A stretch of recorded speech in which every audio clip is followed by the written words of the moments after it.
Dear Bhante, we have... Nice to see you. Yeah, absolutely.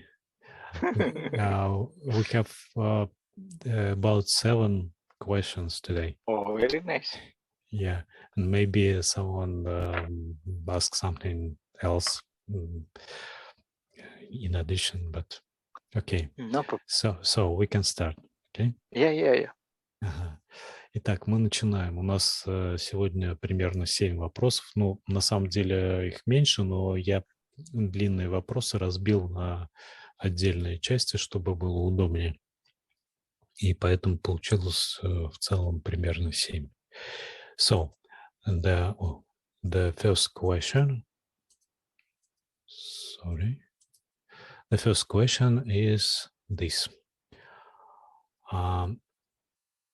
The jhana factors always appear sequentially from Vitakka to Ekagata, one by one, or can they appear out of order? In my little experience, I usually noticed piti, which then gave way to sukha. But on reflection, I decided that most likely it was Vitakka and Vichara that led to piti. That is, before piti, there was Vitakka and Vichara. And it's just that piti is the most vivid experience on a central level, so it's hard not to notice it. But the 2 previous factors, Vitakka and Vichara, are its basis. Is it so? So this is the first question, and let me translate. Yeah, sure. Please. Значит, первый вопрос такой, или тут как бы 2 вопроса. Джхановые факторы всегда проявляются последовательно от Витакки до Экагаты или могут возникать не по порядку. В своем небольшом опыте я обычно замечала, что пити, то есть радость, сменяется сукхой, то есть это блаженство, удовольствие. Но поразмыслив, решила, что, скорее всего, именно Витакка и Вичара привели к пити. То есть Витакка и Вичара – это мысль, возвращающая внимание к объекту медитации, Вичара – мысль, удерживающая внимание на объекте медитации. И просто оно, пити, радость, это самое яркое переживание на чувственном уровне, поэтому его сложно не заметить. Но 2 предшествующих фактора являются его основой. Так ли это? То есть 5 факторов, джхановых факторов – это Витакка и Вичара, мысль, возвращающая к объекту, Вичара – мысль, удерживающая на объекте, пити – это радость, сукха – это блаженство, удовольствие, и экагата – это однонаправленность ума, да? То есть ум, не отвлекающийся от объекта медитации. So, okay. So please tell Vitakka Vichara for now. Like when we are talking, we have a topic and we are talking about this person's question, for example. No?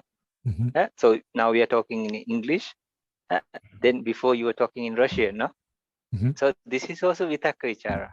It can, so this applies in different, and not only that, when you do something good, or even a child, no? Or if you are very happy, or you feel a lot of rapture, not happiness, actually rapture, preeti. And then sometimes preeti can just arise from something else, like you see a nice thing, like a child, no? Child is like very full of energy, and like you don't know why sometimes they are like very cheerful, no? Happiness comes, but sometimes they are really like full of energy and like jumping up, no? Even for us, sometimes like when you are calm, or we see something nice, or something that is good, or something we like, we feel waves after waves after waves. So in normal situations also, and in different meditations also, we can have, and Vitakka Vichara can apply in different states, like we are talking now. So we take a topic and we talk on that topic. Just please tell that first. And what about the joy and the rapture? Yeah, You, the you, rapture also can just happen. Not just happen, like because of other reasons also. Some people do some good thing, or they see something, they hear something. I mean, when you told about this, you meant that this is a kind of pity we can see in our daily life, and Daily life also. sukha. Yeah, not only meditation, like and sukha also, like somanas mind comes associating that. So in other places we feel happy, like even from a child, even adult, we see something that is nice, not only wholesome, something like we laugh or comedy or something also. That also brings some kind of happiness, no? So these factors Sorry. happen in day-to-day life also. What about the kagata in daily life? Yeah, because for example, you are driving. If you don't have focus, you'll meet with accident, right? Yeah. And if you're crossing the road, you have to see the other end and you're focused on that. Otherwise, you'll be going here and there, right? If you are eating, like if you don't have ekata, you'll put stuff it in your nose or something. So like that, for even though, let us come, like even normal things, for us to focus on this also, there is a kagata. Like we are talking on this topic and then specifically on trying to be on the topic, no? Or we are focused here. So even anger, these things also, we are focused, no, on that thing. So this can apply in kusala and akusala. So that's what I'm trying to build it up slowly. So in day-to-day life also, there are chitta, chaitasika. So these are also part of those. Then let's go to the next level. Окей. Бханте говорит, что реально мы можем, то есть мы испытываем, нечто вроде джхановых факторов в повседневной жизни. То есть, когда мы разговариваем, например, да, там на какую-то тему, там имеет место и витака, и вичара. То есть мы берем какую-то тему, да, витака, и как бы постоянно, как сказать, ее развиваем, что ли, постоянно к ней возвращаемся. Это вот вичара. Дальше у нас бывает чувство восторга, радости, особенно вот у детей, да, когда они там как-то вот все так как-то бывает, там смеются, радуются и так далее. У нас бывает ощущение блаженства, когда мы там присутствуем, там, не знаю, там, в каком-то очень приятном месте, там, на море или еще где-то. И у нас бывает экагата, например, когда мы ведем автомобиль, да, там нам необходима фокусировка на этом процессе.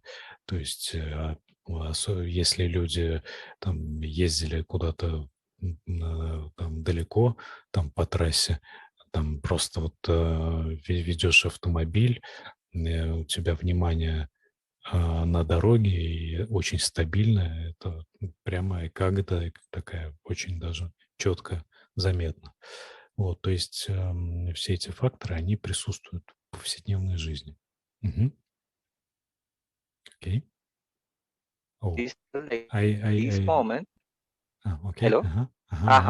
So these moments, these factors in normal minds also they work, but they are not working as jhanic factors at that time. They are sometimes in the 7 most common, or there are 6 that can apply.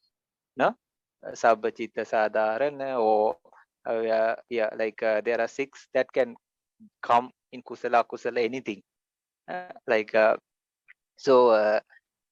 They come in those roles, or they act like that.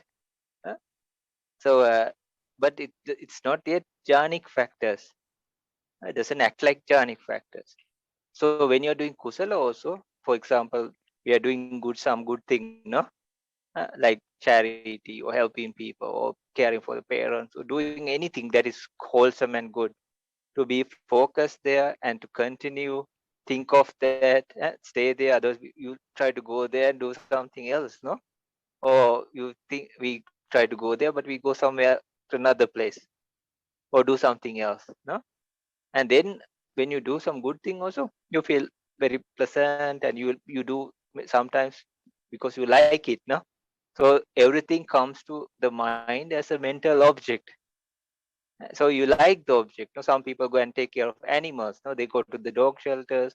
Some people care for people. No? Some people care for patients. Some people care for children because they like that object. No? They are not forced to do it, right? Some people, they go and do, no? Not to show off or anything. So they really go and do this. So what happens is, then piti arises and they are satisfied, they are happy. Then sukha. Then for that also you need ekaggata. Okay, so normal kusala donations, that means dana, sila, or all the other like 10 kinds. We come to bhavana, but those also we need. Okay. But still they are not acting as jhanic practice. Okay? Okay. И хотя вот эти вот все явления присутствуют в повседневной жизни, но их нельзя назвать джхановыми факторами. Почему? Потому что в них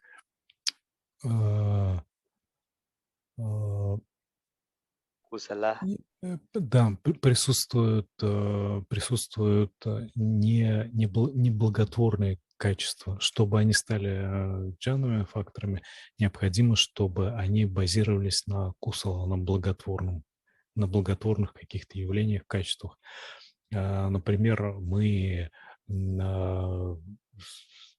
делаем какое-то доброе дело, там, пожертвования, ухаживаем за больными животными или еще что-то. Нам это нравится, мы радуемся этому, да. Ну, то есть мы сначала вообще направляем на это внимание, удерживаем на это внимание, да, витака вичара, потом появляется радость, потом появляется приятное чувство в нас там, во всем существе, и в итоге мы легко входим в такое фокусированное состояние, да? То есть если действительно благотворное какое-то действие. Поэтому база для джхановых факторов – это именно кусала, благотворные качества. And say like different, sometimes just doing some mental exercise. Then when they are free from akusala, for example, like psychology teaches mental exercises, no? So, or trying to be in the present moment, you just do what, like you bring your mind and you just focus on the thing that you do. So that takes you away from the past, takes you away from the future. You be present, and when you're focusing on that thing, it's not like with greed or less, and it's not with anger. So the defilements are not attacking the mind, or they don't pop up in the mind. So even in some meditations, so surely they can arise, like happiness, rapture, just like in day-to-day life also, if they can arise, then surely when you're practicing some kind of mental exercise or any kind of meditation, these jhanic factors can arise. For that also, you have to be with the object.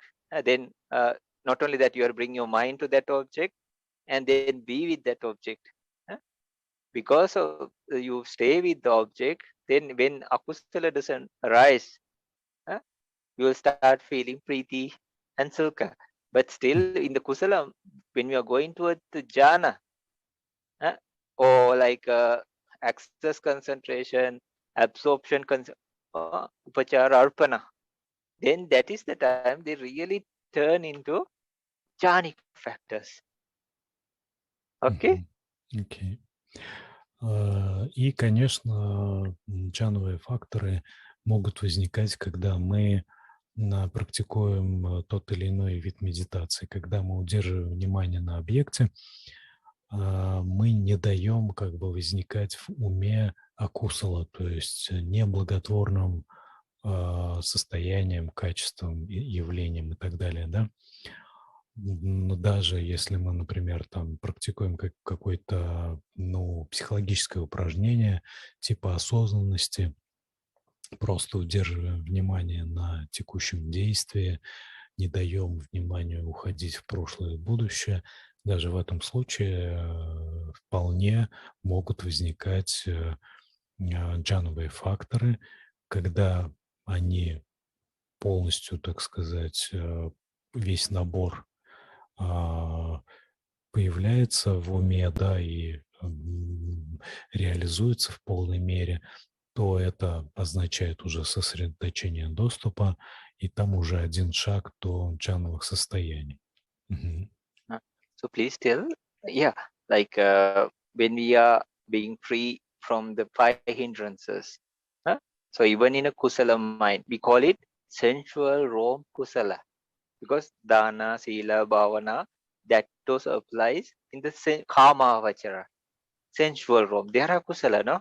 We are all living in the karma vachara world. Humans, deva, even the animal kingdom is around us, but it's not sugati, no? So, but Brahma world is different. They are more. They don't have like they don't even have some Brahmas. They don't even have the six senses even. So so usually they say like not that they don't have faces or anything, but eyes, ears. But the other and surely the heart base, no. But others they don't say nose, tongue, body, sense though they don't even need. So I'm just telling in a sensual Rome kusala mind. So because the five hindrances are not there, then these opposites of the five hindrances they arise. They arise, and then when they are arising, there's no room or there's no chance for the five hindrances, which are the opposite of these, to arise. Mm-hmm. So it is possible. So we'll come to this person's questions also. There are two more points we have to show. Okay. Mm-hmm. So just in sensual Rome, kusala mind also. Because Mm-hmm. jhanic, these are now acting, because we are talking about the jhanic factors. Now they are acting as kusala, wholesome, in a wholesome way. So even in normal circumstances, like normal means like sensual Rome, kusala mind, you can do with dana, sila, bhavana, no? All this, like there are 10 types of kusalas, they fall into categories. So when the five hindrances are not present, these jhanic factors arise. Mm-hmm. Okay. Okay. Let's go to the other, and then there are two more parts of this gentleman's question, or this person's question. Mm-hmm. Mm-hmm. Lady, actually. Sorry, lady. Окей. Значит, Бханте дальше продолжает, что каждому джхановому фактору соответствует определенная помеха, да, то есть которую мы встречаем в медитации. То есть 5 помех, 5 джхановых факторов. Каждому джхановому фактору соответствует определенная помеха. Например, витаке соответствует тупость, сонливость, там, вичаре сомнение, пити это отторжение, там гнев там и прочие такие вот комплекс состояний. Сукха – это беспокойство ума, обеспокоенность, тревога и прочая такая вещь. И экагати как бы противоположно чувственное желание.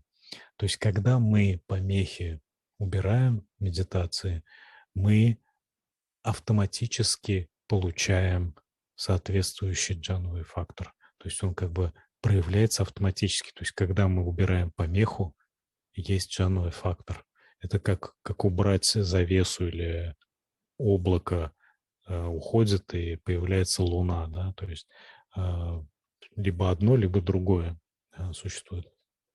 Вот. И Мы, когда убираем все 5 помех, у нас все 5 джхановых факторов есть. Это благотворные факторы чувственного мира, то есть камалоки. То есть это еще не джаны, потому что джаны относятся к качественно более высокому состоянию, это брахмалока. Там уже как бы совсем другой режим существования, то есть там существа вообще даже не нуждаются в органах чувств, как у нас там язык, глаза и прочее, они без этого всего прекрасно обходятся, это уже совсем другое бытие. И вот джановое состояние, по сути, это состояние, которое соответствует вот тем высоким модусам существования, да. Вот. Но, тем не менее, вот сами вот эти вот 5 джановых факторов по отдельности как таковые, они вполне проявляются и в чувственном мире, да, в виде вот именно как бы набора этих факторов по отдельности. То есть это, по сути, состояние, соответствующее сосредоточению доступа. То есть, еще раз, мы в медитации сидим, у нас есть 5 помех, они постепенно уходят. Вместо них реализуется 5 этих джановых факторов. Когда они есть, эти джановые факторы, но сама джана еще не вспыхнула, так сказать, это называется сосредоточением доступа. Это еще пока такое нормальное мирское состояние на самом деле. Вот, то есть джановый фактор – это качественно новый скачок, когда вот эти вот 5 джановых факторов как бы соединяются, что ли, вспыхивают в виде нового состояния. Мгм. So please tell Oleg, like according to this lady's question or experience also, question and experience. Yes, one person can surely feel things like pity or rapture prominent. It is possible, because it's not like they really follow according to each jhanic factors, no? So surely it can, because it's very pleasant, no? And even how to say, rapture is more grosser than sukha or happiness. That's why it's more prominent in the second jhana. And then because it's gross, that meditation or practitioner, sorry, they relinquish it or let it go, and then go to the third jhana, which has sukha very predominant. But it's less grosser than piti. But it's both are good, both are comfortable, but piti has more power and it's kind of like more powerful, more seems more grosser than that's other things, more subtle and refined, like. So one of our experience and the question within the question was, yes, people can feel like that. Okay. You mean they can feel these factors not in order, not Yeah, one because by one? they will come to that also. We'll come to the next Okay. answer is that. Okay. So some people prominently, yeah, they can feel sukha also. So example, in my also, when I was like even before I became monk, like when I used to do metta, I feel like some very soothing thing going inside even the head, no. I didn't know what it was, but very soothing, very comfortable. Huh? Like just doing metta, you feel something very soothing going inside.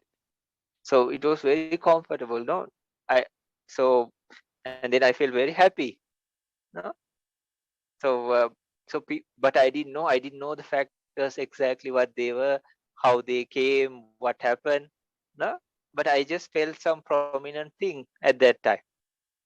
So likewise, a practitioner can feel, or they can feel really concentrated, no, really focused, no. So they can feel very happy, very, or they can feel very how to say, powering, or uh, all that kind of rapture going through all their body, uh, like waves after waves after waves after wave.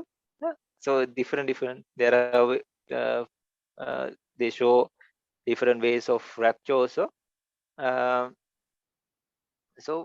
It is possible.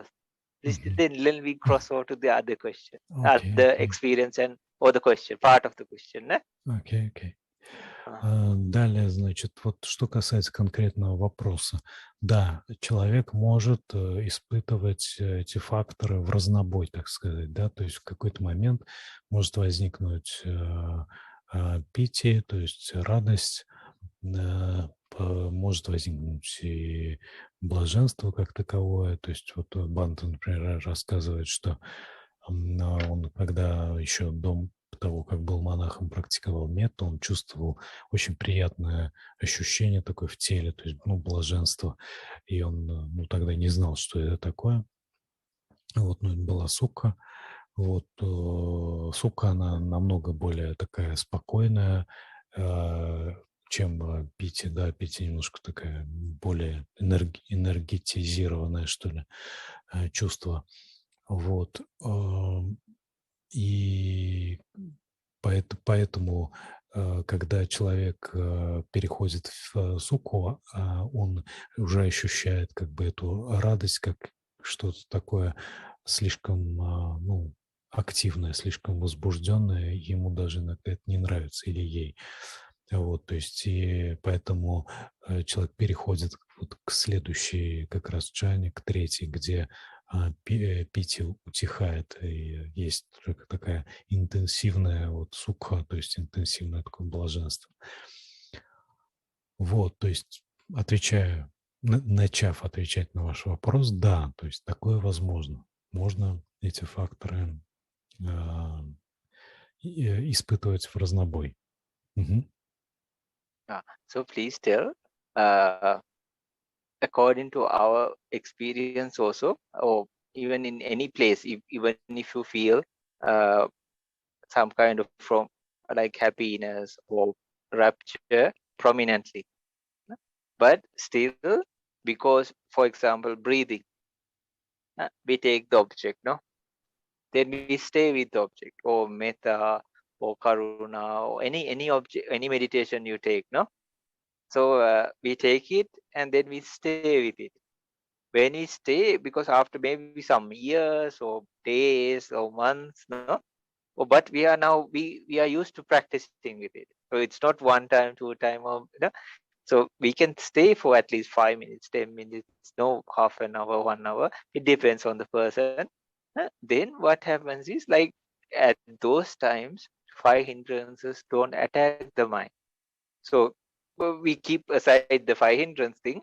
Yeah, though they, or myself or anybody, felt happiness or rapture, it is because we stayed with the meditation object. No? Not because we were thinking this and that or doing something else. No? So when you're practicing, or after we practice, we felt very comfortable or peaceful or happy or like very pleasant. No? So it is because, so actually Vitaka Vichara was there. Now in a meditative way. Dana, Sila, Bhavana. So now it was acting in a meditative way. Before, you can gossip, you can be angry. But that was, you have to take the object and stay with the object. Not think of that, how bad it is, I hate it, no? Anything like that. Yeah. But it's working in akusala way. Oh, I really like it, I have to get it. Maybe I steal it. No? Then that is also, you have to think and then you take it. No? Person takes. That is also, you have to keep, if you forget this and that, and you, oh, why did I come here? No, what did I come to steal? No? You forget, right? So that also, you have to keep the mind going and staying in there. But it's akusala, and it's miccha, miccha samadhi one. But it's not pleasant. No, it's, you don't feel happy or piti or sukha. No? But some lobha chitta, they have somanasa. So it applies there, no? Lobha chitta. But now we are talking about the meditation and all this. So what happens is, though we feel some specific ones like rapture or happiness, it comes with that, though we don't recognize it. Okay? So let's go to the other one later. So we're still relating to this lady's question. Then next part we say how it really works. Okay? Okay. Но, тем не менее, то есть, ну, такие вот Oleg, как бы... you also Да. please add your experiences, eh? Окей. Yeah, Окей. please. То есть мы, понятное дело, что можем в медитации испытать те или иные факторы время от времени, там внезапно радость, внезапно там блаженство или внезапно фокусировку внимания. Но в целом, если мы берем, то есть такой классический процесс развития медитации, да, мы остаемся с объектом медитации, например, там с дыханием и точкой касания или с объектом любящей доброты. И мы постоянно возвращаем внимание к этому объекту. Да? То есть у нас витака и вичара присутствуют. Вот эти витака и вичара, направленные на непомраченный объект, на благотворный объект, они дают благотворные, как бы сказать, благотворные, оказывают благотворные действия на ум. То есть если мы, например, бы взяли какой-то нехороший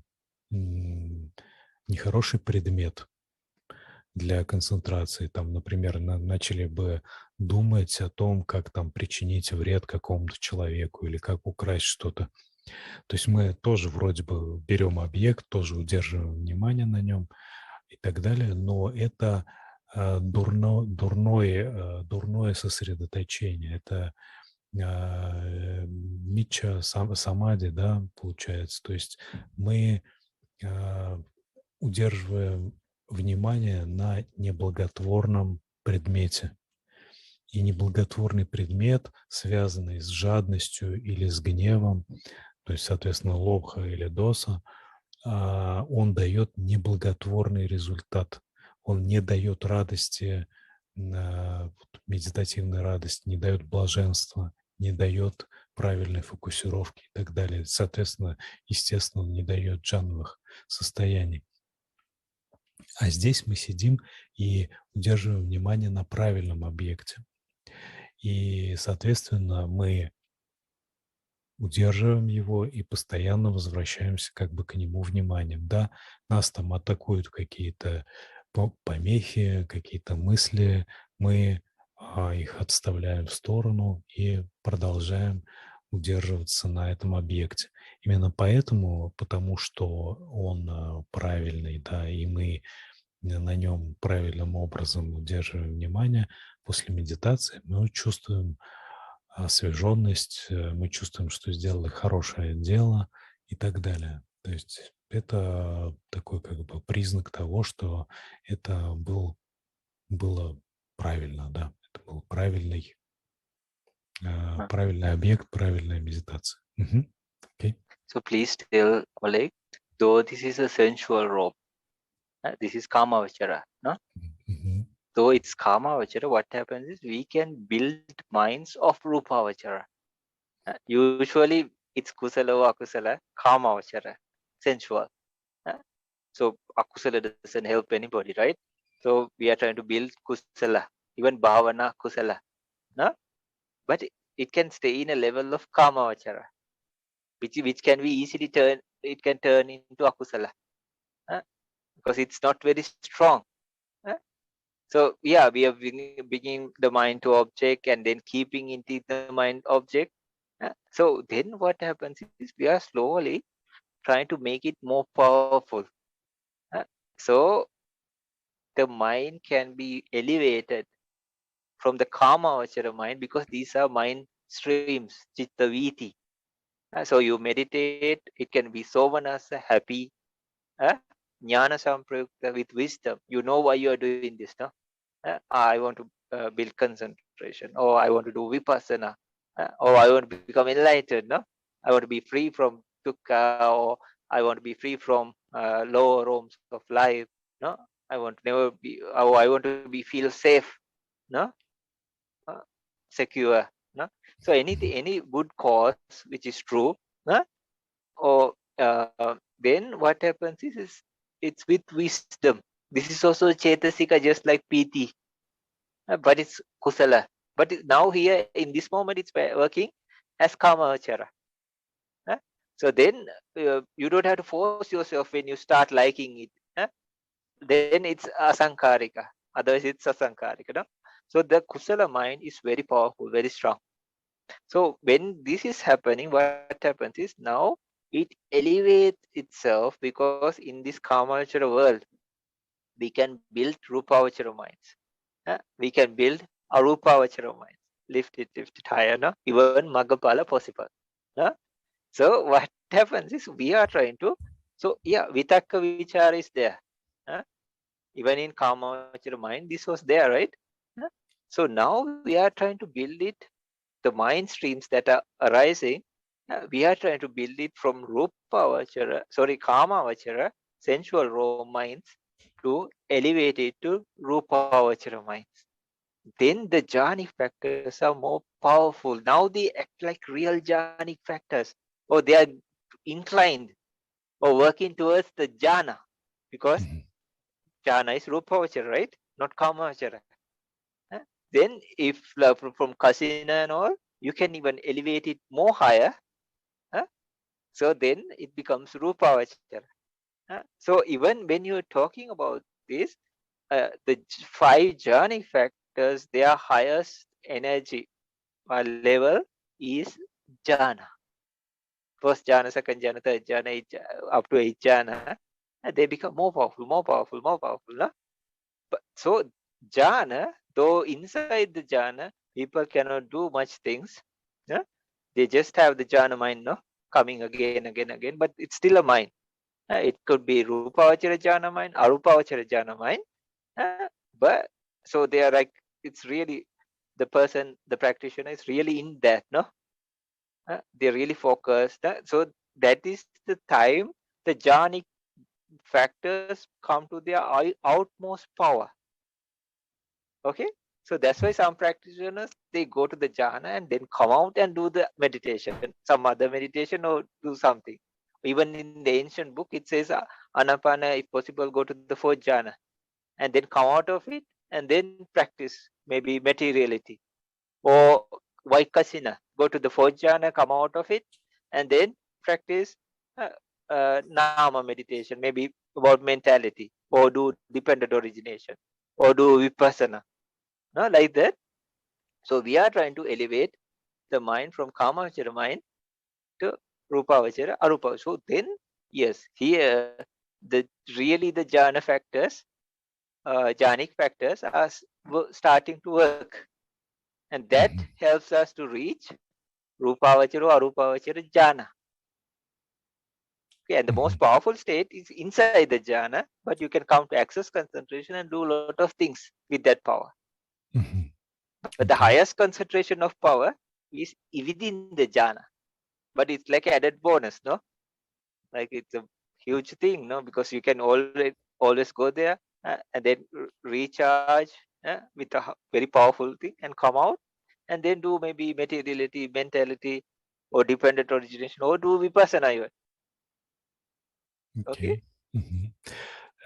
И вот постепенно у нас в ходе этой практики с пребывания с объектом развиваются остальные джхановые факторы, но они все еще принадлежат как бы к сфере чувственного желания, то есть это кама-вачара или кама-лока, и в этой сфере особенность такая, что благотворные факторы очень легко обращаются в неблаготворные. То есть мы можем очень легко выпасть из этого состояния. Поэтому наша задача как бы постепенно укреплять эти факторы до того, чтобы они перешли в из состояния чувственных желаний в состояние форм, да, рупа авачара или рупа лока. То есть это вот как раз, собственно, и есть джханы. Почему джханы нужны? Потому что, да, во-первых, вот это вот развитие, оно, как правило, постепенно будет ускоряться, и оно идет очень естественно, потому что благотворные состояния, они более сильны на самом деле, чем неблаготворные, потому что все наши факторы ума, они как бы, действуют заодно, когда мы сосредотачиваемся, появляется там радость, нам приятно, мы еще больше там устремляемся к объекту блаженства, еще больше там фокусировку, то есть мы подключаем все больше, так сказать, ресурсов, поэтому наш прогресс ускоряется. Так вот, почему джаны нужны? Потому что помимо вот 5 джановых факторов, множество других благотворных факторов тоже развиваются параллельно. Например, мудрость, да, проницательность, так сказать, способность проникнуть в суть явлений. И это как раз способность нам и нужна для того, чтобы осуществить цель учения Будды, то есть прозрение в природу реальности и освобождение таким образом от страданий. Мы, достигая джан, одновременно достигаем мощного развития фактора мудрости. И таким образом мы, войдя в джану, как бы полностью до совершенства, включив вот эти все благотворные факторы, выйдя из джаны, используя фактор мудрости, можем прозреть в природу реальности через там наблюдение материальности, то есть природу материальности, потом наблюдение природы ума и прочие такие вещи, то есть вплоть до випассаны и до ниббаны. То есть именно, собственно, на самом деле для этого мы практикуем сосредоточение, и для этого нужны джановые факторы, джановые состояния, помимо того, что это просто приятно, да, вот, то есть это еще и полезно. Так что обычно процесс происходит вот таким образом, то есть джановые факторы развиваются один за другим, потом усиливаются максимально, и происходит как бы квантовый такой скачок из кама-авачары, то есть из сферы чувственных желаний в рупа-авачару или даже в арупа-авачару, то есть еще более мощные тонкие состояния, да, то есть это как бы дополнительное еще усиление фактора мудрости, то есть позволяет еще быстрее продвигаться. Вот. И, соответственно, тут еще получается как бы еще и так, что определенные объекты, они позволяют нам доходить до определенного только уровня вот в этом процессе. То есть мы там, допустим, с дыханием можем дойти только до самого верхнего уровня, именно рупа авачары, то есть до 4-й джаны, а дальше нам надо другой какой-то объект брать, чтобы пройти выше, да, в арупа авачар. То есть в еще более тонкие состояния. Но это уже как бы так, детали. So, like, please, like, if you remember parts of the Tipitaka or some your personal experience, or even some other practitioners, please share. We are both doing this, so please, please do it. Okay. So, last and finally, when person is practicing, our teachers also, for example, if we can stay like 3 hours uninterrupted, and then, but many times, it should happen. There could be slight changes because of the weather, what you eat, maybe you are tired, no? But very slight. But it doesn't overall thing, it doesn't affect. You feel little bit less or more, but it's not. So you can, they ask, can you sit or stay comfortably and peacefully? So it's just a flow. And the time just passes, maybe 3 hours also just passes. Not only one time, no. Then what they ask us to do is they ask us to check the jhanic factors. This is a place where the practitioner knows clearly, very clearly. So how to do? It's like you say in your pocket, anybody, a lady or person, male, say you have 5 pence in your pocket, no? Red color, blue color, no? Or yellow color, no? Green color, any color, five, Mm-hmm. so Mm-hmm. gold or anything. So any 5 colors you have. So what you do is you try to identify. But first of all, you don't know these things, no? Uh, so for one thing we understand, because we can, maybe person can stay, 1 hour, 2 hour, 3 hour very comfortably. Surely they bring the meditation object, that is vitaka. Then they can stay for 1 hour, 2 hour, 3 hour, very easily. So that is surely vichara. Uh, so then later, then when you're close to vipassana, there are like you how to say, there are you go for specifics, like what is really vichara, because you have to identify this. What is vichara, vitaka, vichara, priti, sukha, ekagata. Like you in 4 ways, no? Lakkana, rasa, pachupattana, padattana. The characteristics, lakkana, then what is the quality of that, what is the most closest reason or the reason for it to arise, and proximity. Oh, What is the sorry. uh, sorry.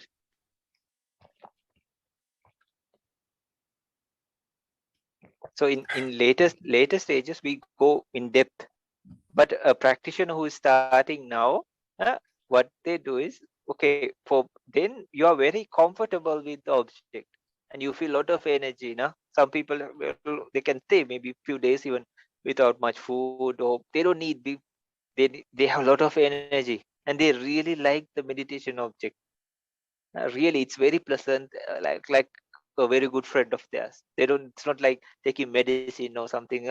They really like to stay with the meditation object, and they feel a lot of energy, and it's very pleasant. huh? Then what happens is, it's very physically and mentally and all. It's very, very, very comfortable. Before we try many cushions, you stay in this posture, that posture, everything. But after maybe 20 minutes, you have knee pain, back pain, mind is paining, all these problems, no? But later, when the concentration is there, oh, it's very smooth. And then later on, you understand, oh, my legs are numb. Uh, After maybe 1 or 2 hours, you just get up and oh, my legs are numb. So maybe I stretch out a little and then get up, no? Uh, but until then, you don't even notice because your attention is fully here. So surely that is happiness. And then when you're totally concentrated or focused, then it's ekagata. Okay. So this is a very light way, but later on, there's patibhaga nimitta. So patibhaga nimitta is, it becomes more and more powerful for the practitioner. Then within 1 hour time, 1 hour's time, those teachers ask you to check within the heart region, uh, because everything is happening in the heart base, no, not the five sense. So if just example, if somebody's putting a flashlight into your face with your eyes closed, you see very powerful something, like a car headlight or some flashlight. The same flashlight, if you keep it from here and look down, you see it from a different angle, but still the light is coming, right? Mm-hmm. Even with closed eyes, no? Mm-hmm. So then every maybe 1 hour, just one dip, you check, and then come out. uh. So then it's like the 5 pence in your pocket. uh. It's like, okay, we had 5 pence in our pocket, so we have peep, no? Just a dip. Uh, we are focusing just here, maybe the breathing or any other meditation, but really we don't focus here, no, on our heart area. But later, they say, okay, 1 hour, one time, very short time, just have a dip, like you are dipping a tea bag, no? Uh, but that was, you stay for some time, but this is one dip and you take it out. uh, Mm-hmm. Mm-hmm. then a person recognize, you feel like you have five. You look at your pocket and you see, oh, there's a red pen, there's a blue pen, no, there's a green pen, there's a black pen, no? there's a gold color, any other color, 5 colors, anything, no? So you understand this, and you can feel that they are present. So later, this helps you, like if a person goes from first jhana to second jhana, but there's a process that happens, no? Then you let go of vitaka vichara because they are gross jhanic factors than the other. So that because you want to go to the second jhana, no? A person wants to go, not because they are not good doing anything, no, but they are gross, more close to the 5 hindrances. So they let go of that. So then and you are practicing with the inclination towards second jhana. Your mind is already inclined, no? Wanting or like focused on the second jhana, and you drop off the heavier ones, grosser ones. Then what happens? Mind is elevated to the second jhana. In the second jhana, piti is more prominent, more powerful. So then you have one dip here and check. Oh, you don't see vitaka which are like you remove 2 pens now. This is just example, no? So you remove 2 pens, and there are other things also a practitioner feels. It's like you take a block of wood and chop it into half, then it's like half gone. You take a log in your country, you do, right? You take it and chop, no? Then suddenly it breaks into 2. And then half is almost like gone. Like that, when you check, a person checks, you can feel it, no? It's like, and then later you feel, a person feels like those jhanic factors were really gross than what is now. So then when you check, those 2 are not present anymore. You don't feel them, you don't see them, or witness them, sorry, experience them. So then when a person goes to third jhana, the preeti is more grosser, it's close to vitaka vichara. Vitaka vichara is close to 5 hindrances. They are gross, no? And then what happens is, the mind let goes of piti also.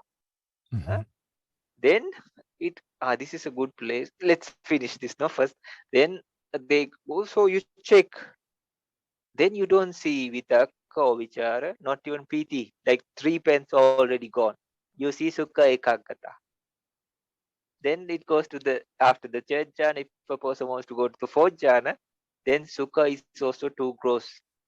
Because it's close to piti is close to vitaka vichara is close to 5 hindrances. So the gross jhanic factors we want to relinquish, and the mind is inclined towards going to the 4th jhana. But the patibhaga object, you focus on that, no?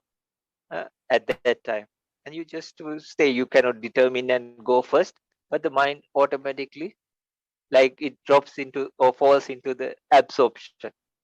Then when you check the jhanic factor, you can see only, they call it at that time upekka ekaggata. So you see only like 1 pen on your pocket. But if you want to later also, you can quickly check, because there are 5 masteries. So you come to some stage, check jhanic factors and see which you went, because at that time later on you determine and go, right? So later you get a good idea where you are, what you are doing, then what you move to, and where you came from, because you go from here and there, here and there, here and there, no? Okay. So is it possible to explain this? I'll try. Okay. Anything you forget or anything we can talk? Окей. Значит, Бханте дальше рассказывает, как и почему, в принципе, как бы полезно отслеживать джхановые факторы. Это, кстати, вот один из вопросов, которые потом пойдут, и Бханте как бы на него уже ответил, по сути. Дело в том, что... Не так. Начнем с того, что когда вы медитируете, ну вот Бханте описывает, как это происходит у них в монастыре, то есть им учителя говорят сидеть по 3 часа, то есть, ну, с перерывами, то есть 3 часа посидел, небольшой перерыв, опять 3 часа, небольшой перерыв, то есть получается, что как бы весь день вот таким образом проходит, и в принципе вот эти перерывы даже не сильно влияют, и получается, что как бы такой единый поток медитации. И вот они все это время, допустим, остаются с объектом медитации, да, и у них очень быстро накапливаются факторы, вот эти вот джхановые. И учителя также им говорят, что периодически проверять, как бы, какой джхановый фактор появился. То есть во время, собственно, медитации этого лучше не делать, конечно, но периодически на мгновение можно выходить там раз в час, например, из этого процесса и как бы проверять. Ну, или не совсем прям выходить, а как бы так уже анализировать, что ли, да, какой из джхановых факторов присутствует, какой еще не присутствует и так далее. То есть мы учимся их различать. То есть вот у нас там есть объект медитации, да, то есть ум на нем находится. Это у нас витака. То, что ум постоянно как бы вот вращается вокруг этого объекта, это вичара. То, что появляется радость, то есть нас объект медитации начинает радовать, поначалу этого не было, что мы как бы возвращаемся к нему как к старому другу, это пити. Потом мы чувствуем, что это реально приятно становится, да, это прямо на физическом уровне приятно, и даже там не хочется есть там и прочее, прочее. Это уже сука. И потом мы видим, что ум вообще не шелохнется, стоит на объекте медитации и не замечает никаких там ни звуков, ничего, да, и так далее. Это и как это, соответственно. И мы, или там вот они во время практики постоянно вот там, ну, раз в час, условно говоря, постоянно делают такой вот, как бы, такую проверку. Есть такие-то, такие-то, такие-то факторы. Там, ну, все по-разному там делают. Там тут список там вешает там перед собой кто-то еще этих джановых факторов. Кто-то там разноцветные, как Банда говорит, разноцветные там фломастеры какие-то делают. То есть каждому фломастеру, то есть, вернее, каждому джановому фактору свой цвет, да, и вот просто по цветам так раз проверяют и так далее. Для чего это в итоге нужно? Когда мы переходим к джанам, то чтобы перейти к следующей джане, после, например, первой, необходимо оставить витаку и вичару. Да, то есть оставить первые два фактора. Они слишком близки к грубому состоянию, к камалоке, к помехам.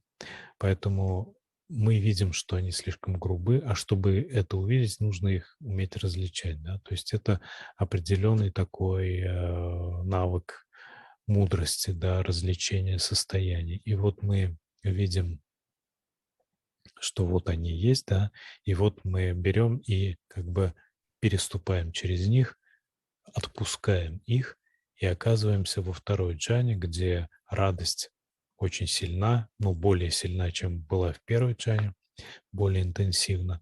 И мы различаем радость, видим, что она слишком груба, отпускаем ее и оказываемся в третьей джане, да, и там уже очень сильна сукха, блаженство, то есть она намного сильнее, чем во второй.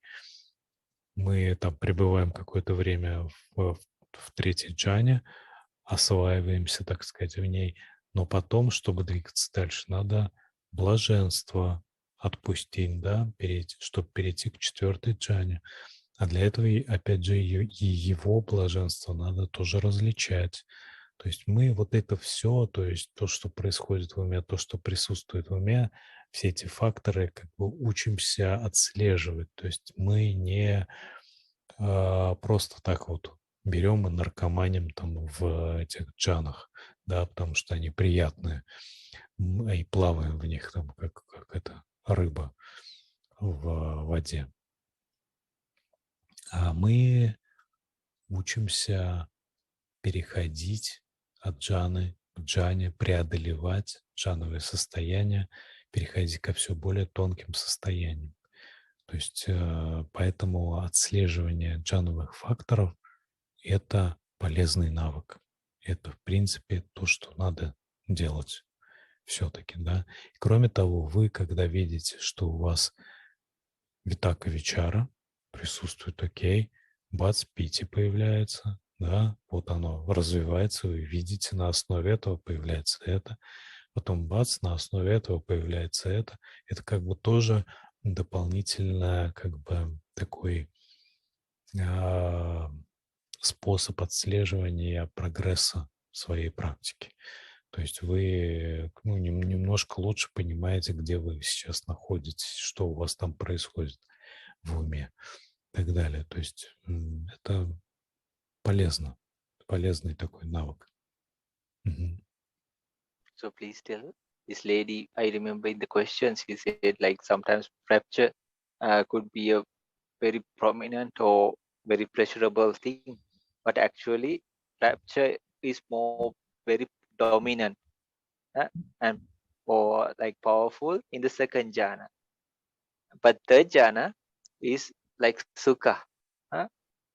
So piti sukha. So it's more grosser than sukha, and in a worldly sense, the third jhana is considered as the not only like these teachers and everybody say, like even the practitioners when they reach that level, they say, So it is one of the most, it is the most comfortable, most comfortable stage in the worldly realm.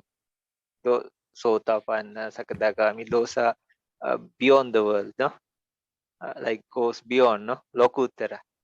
So in the worldly realm, so Arupa, Rupa, Jhana also falls into Sansara or worldly. So in a worldly sense, third jhana is the most comfortable stage because fourth jhana and fifth, sixth, seventh, eighth, they have the jhanic factors of upekka ekagata. There is comfort in that, but not like because the PT factor is and all or sukha is no more. It turns into upekka. It's like a person having this very nice mattress with extra padding, no? So if you remove that padding, so it's very comfortable. They sleep or they stay on that, so very comfortable. Then you remove because it's very subtle, no? The extra padding is not so strong like I'm just an example, like the mattress. Mattress is more solid, no springs or I don't know anything, no? But it's more subtle than the extra padding, more stronger, more so if a person removes the extra padding, still it's comfortable, but not so comfortable as before, in another way, different way, but still comfortable, but more stable, no? So like that, the fourth jhana is comfortable for the practitioner, but not so pleasurable or like as the third jhana. But this is, we are talking in a very pure way, a wholesome way. So please tell this lady said like maybe PT is one of the very prominent things in life or world. But please say the third jhana is considered as more comfortable, or we can use the word pleasurable in a wholesome way. Okay? Вот вы рассказывали, то есть, та дама, которая задавала вопрос, значит, она рассказывала про питье, про сукха. Вот просто надо иметь в виду, что наиболее мощное чувство питья реализуется во второй джане. После преодоления второй джаны, при переходе в третью джану, радость питья исчезает, но самое приятное состояние, какое только можно себе представить, реализуется в третьей джхане. То есть там наиболее сильный фактор блаженства, сукха. То есть это самое-самое приятное состояние вообще во всех мирах и так далее. Вот. Это просто блаженство в чистом виде. А потом при переходе в четвертую джхану блаженство исчезает. И остается невозмутимость и сосредоточенность. Упекка и кагата, да, то есть это невозмутимость сосредоточенности или невозмутимая сосредоточенность. И это, ну как сказать, это состояние, его нельзя назвать как бы блаженством, да, в чистом виде, но оно в каком-то смысле более утонченное и еще более приятное, чем даже блаженство третьей джханы. Там это, как Бханте описал, что это как третья джхана, это как очень мягкий матрас. Да, он вроде очень приятный, в нем можно там просто совсем расслабиться, но он как какой-то очень уж мягкий, да, там как бы вот такое, ты себя не очень уверенно даже чувствуешь из-за мягкости. А четвертая джхана – это когда матрас полностью комфортен, но он не мягкий. Он такой устойчивый, очень такой, дает твердую опору. И вот он вот в этом смысле более приятный, более комфортный, чем третья джхана. Вот, то есть в джхановых состояниях все вот эти вот факторы реализуются в максимальной степени. В первой джхане витака вичара, во второй джхане радость, в третьей джхане блаженство, в четвертой джхане сосредоточенность, фокусировка, однонаправленность, спокойствие, так это можно назвать. So please tell Oli, maybe please you also can add to this. In Aganya Sutta, no? It says like they are the beings, like they didn't have kabalinka food, no? Like eating, like biting and eating, chewing, no? They had piti bakka bhavisati, like their food was piti. No, their food was like they were recharged with piti, and they could even go in the air, right? So there are, and then there are other types of beings who are in a good wholesome state. They don't need food like us, no? Like because we have gross bodies now, so we need solid foods, no? Like we chew and bite and eat, no? Or even liquids, you know, we need to. But some they don't need. They things like jhanic factors, like this is the thing that revives them or gives them energy. So likewise, a practitioner also, when the jhanic factors and all they arise, like for example, piti, there is power, there is energy, like a lot of energy inside that person, within that person. So please tell, like from Aganya Sutta, right? Like Buddha taught about beings. So they say about the first beings that were who came to this planet, but it's okay. We don't have to say then many maybe problems. Just tell like there were beings, which is true. And we are not going against anything. So they say like in the Aganya Sutra, like it is said that there are beings. There are beings, or like who can just live off piti. It's a mind power, no? So even the Brahma These and all. beings are in Rupaloka, right? No. Like they say, like they came to the Kamachura Loka. In Aganya Sutta, from when they came from Abhasara. Like maybe there will be many ideas or like debates, no, if you say all. But just say like in suttas like Aganya Sutta, they talk of beings who can live off only piti. They don't need solid foods like us. And these beings are living in Kamaloka? They were. They were, but in other they were in no, they Kamaloka. were living in Kamaloka, but the greed came, and then they become more solid and solid. No, before they could, but if you tell, it will be a long story, and there are many things, and then people maybe have debates or might like argue each other. No, so but just say like what we are trying to say is in suttas, because we keep the sutta as our reference point. People, if they want, they can check this and see, and just say like in suttas like Aganya Sutta, even the Buddha has told about beings, which is true. No, he had told.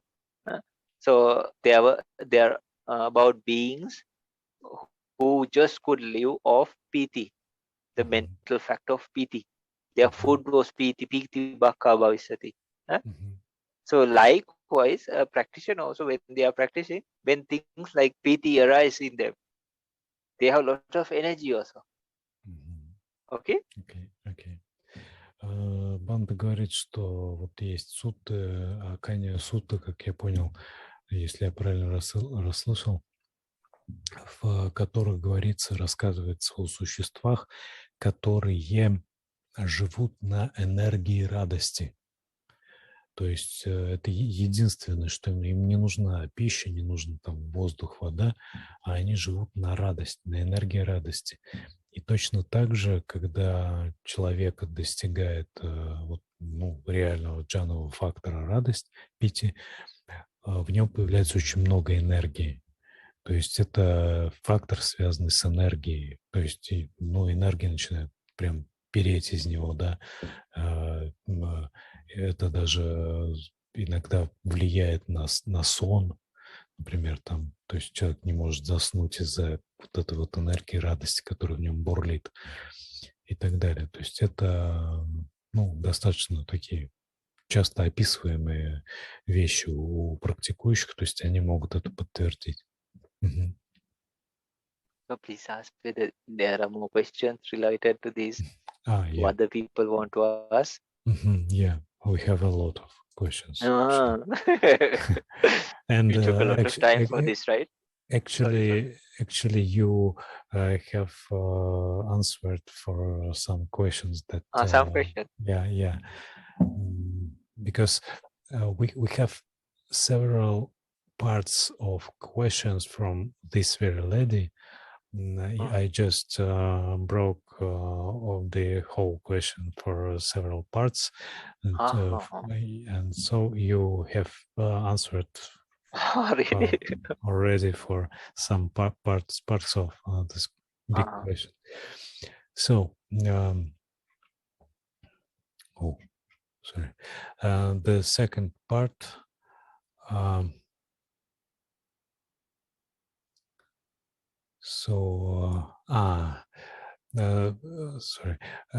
Вторая часть вопроса была про экагату, как выглядит экагата.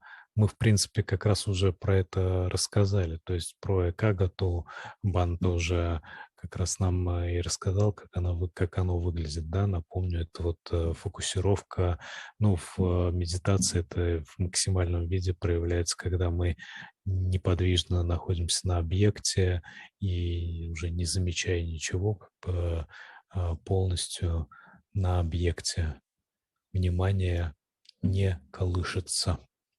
Вот. Далее, следующий вопрос. Есть ли необходимость... Так, это тоже мы ответили, да. Есть ли необходимость и польза в том, что мы анализируем, понимаем, распознаем, какие джхановые факторы проявляются в медитации. Вот Бханте уже нам прям заранее уже ответил на вопрос. The next question is this.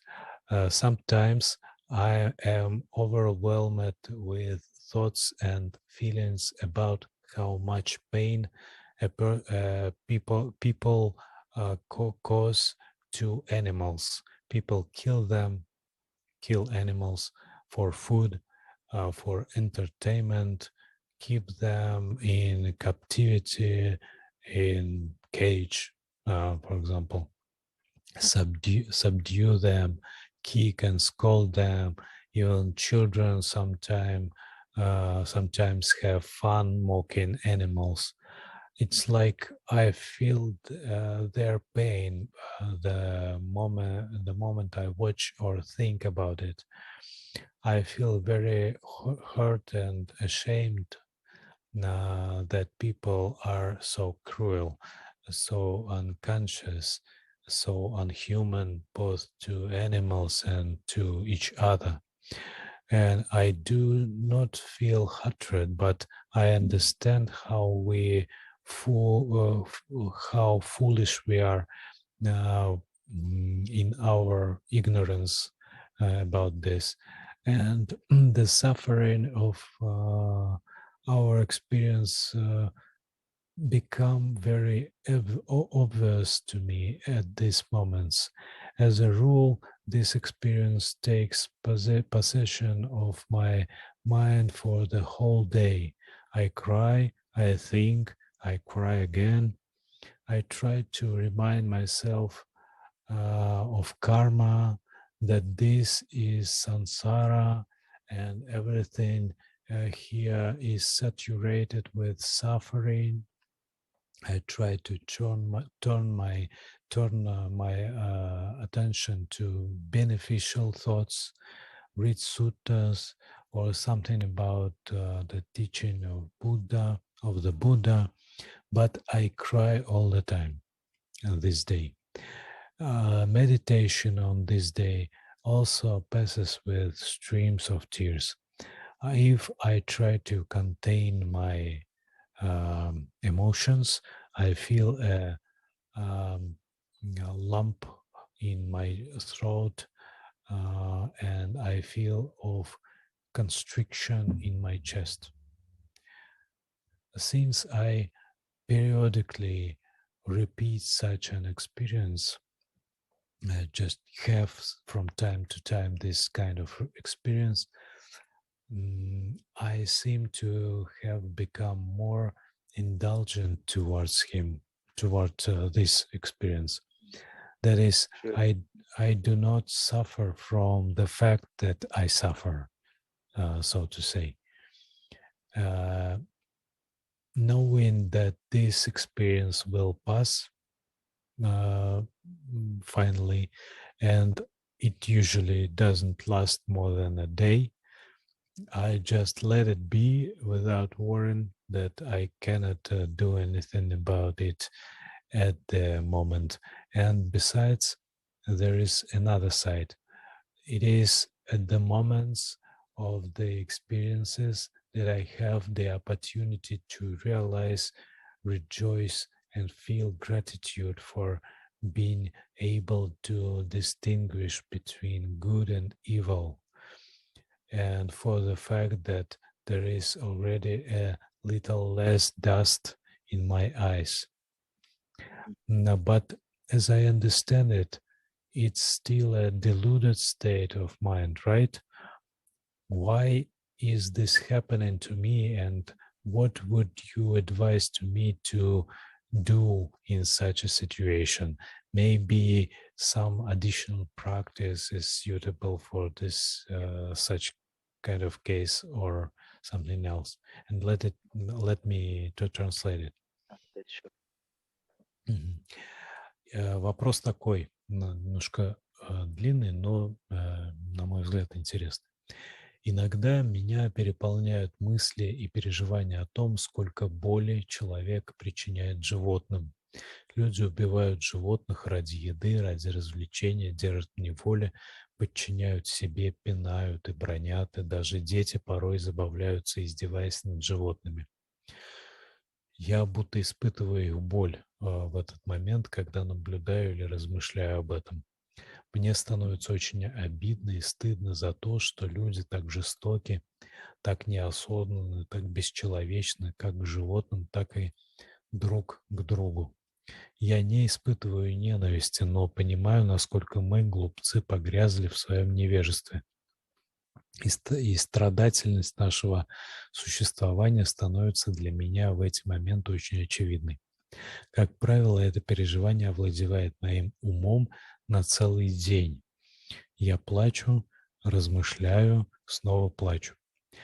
Пытаюсь напомнить себе о карме, о том, что это сансара, и здесь все пропитано страданием. Пытаюсь перевести внимание на благотворные мысли, почитать сутты или что-то об учении Будды, но все время плачу.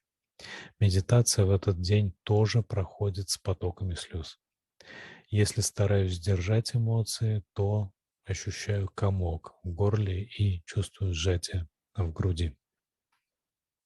Поскольку такой опыт переживания у меня периодически повторяется, то я будто стала к нему снисходительнее, то есть я как бы не страдаю от того, что страдаю, если можно так сказать. Памятуя о том, что это переживание пройдет, а оно обычно не длится больше одного дня, я просто позволяю ему быть, не переживая, что ничего не могу с этим поделать на данный момент. И к тому же есть другая сторона. Именно в моменты этих переживаний я имею возможность осознать, порадоваться, испытать благодарность за то, что способно различить добро и зло, за то, что пыли в глазах уже немножко меньше. Но, насколько я понимаю, это все же помраченное состояние. Так ведь? А почему такое со мной происходит и что бы вы посоветовали делать в такой ситуации? Может, какая-то дополнительная практика подойдет для такого случая? Окей. So please tell, this is that lady still asking the question. Yeah, right. Uh, so we can tell like what Buddha told the lady Visakha, no? So she was just Sotapan, no? So she can have like in Anagami stage only, like how to say, Kama Chanda Vyapada, no? They disappear. So sadness uh, is a thing that comes from Vyapada, anger, no? Because the mind rejects or has friction with the mind object. So one time, uh, the lady Visakha, no, she was like a main donor of the Buddha and the Sangha. No? So she came with her hair wet, her dress was also wet. And then she came and Buddha asked, why, no? Why are you like this? No, why is your hair wet? And then and you look sad, no, today. You're different. Maybe not like a normal Putujana, no? Like they're crying and hitting their chest or like that, no? But she had some kind of suffering and pain. So she said, my only granddaughter, my granddaughter, sorry, not my granddaughter passed away. So then Buddha said, like, do you know in this Savatthi, how many little children passed away? Then you will, it's a bit long, but we keep just to get the idea. Then every day you will have to soak your hair, make it wet, because this is a way of mourning or like tradition, no? After they go to the funeral, maybe they went to the Ganges and like push the body away in the Ganges, no? And then everybody, but it was a way of showing like after a funeral, like tradition, no? So then Buddha said like every day, then you will all every day will be a day with your hair getting wet, your clothes wet, and you will feel remorse or like pain. Sorry, not remorse, pain, uh, and the suffering will be there. So likewise, the world, or like we have suffering, we are like sitting on suffering actually. Dukkha loko patitito, no? We are sitting, like we are go to the toilet seat and we are sitting, no? So like that we are sitting or like on a chair, like we are sitting on suffering. Uh, So we should have compassion. uh, It is a must, no, for a human. And we don't want to hurt or harm or anybody. But that doesn't mean we absorb all the pain in the world, because we cannot do all, no? But surely, if we can help a human being or an animal, we do. uh, But that doesn't mean like everything we see, yeah, we feel, no? another animal is trying to eat another animal or eating another animal, sometimes you cannot even watch those things, no? It's very difficult. There are these in the like internet and all, they show no documentaries about wild animals, but you cannot watch. But that doesn't mean a person watching that has to absorb all the pain and then suffer the whole day, right? Then, like Buddha told Visakha, no, Lady Visakha, then so many animals die per day. Even by natural causes or other animals, not only human, no, like other animals eating, no, when the calf is just shouting with the baby animal, lions, tigers, and all, they just eat the fish, but this animal is still alive. Even not only that, the birds eat the insects, thousands of insects, no, or millions maybe per day in the world. So if we cry for each and every animal in the sea, small fish are eaten by the bigger are eaten by the other. So it's like it's called the food chain, right? Huh? So then how can we stop from this pain, no? It will never end, because every day there will be something that we have to mourn about, we have to be sad about. It won't stop. So please, you have said anything Мгм. you like? Мгм. Мгм. Значит, первый момент, о котором Бханте говорит, что однажды, ну, такую историю как бы вспомнил из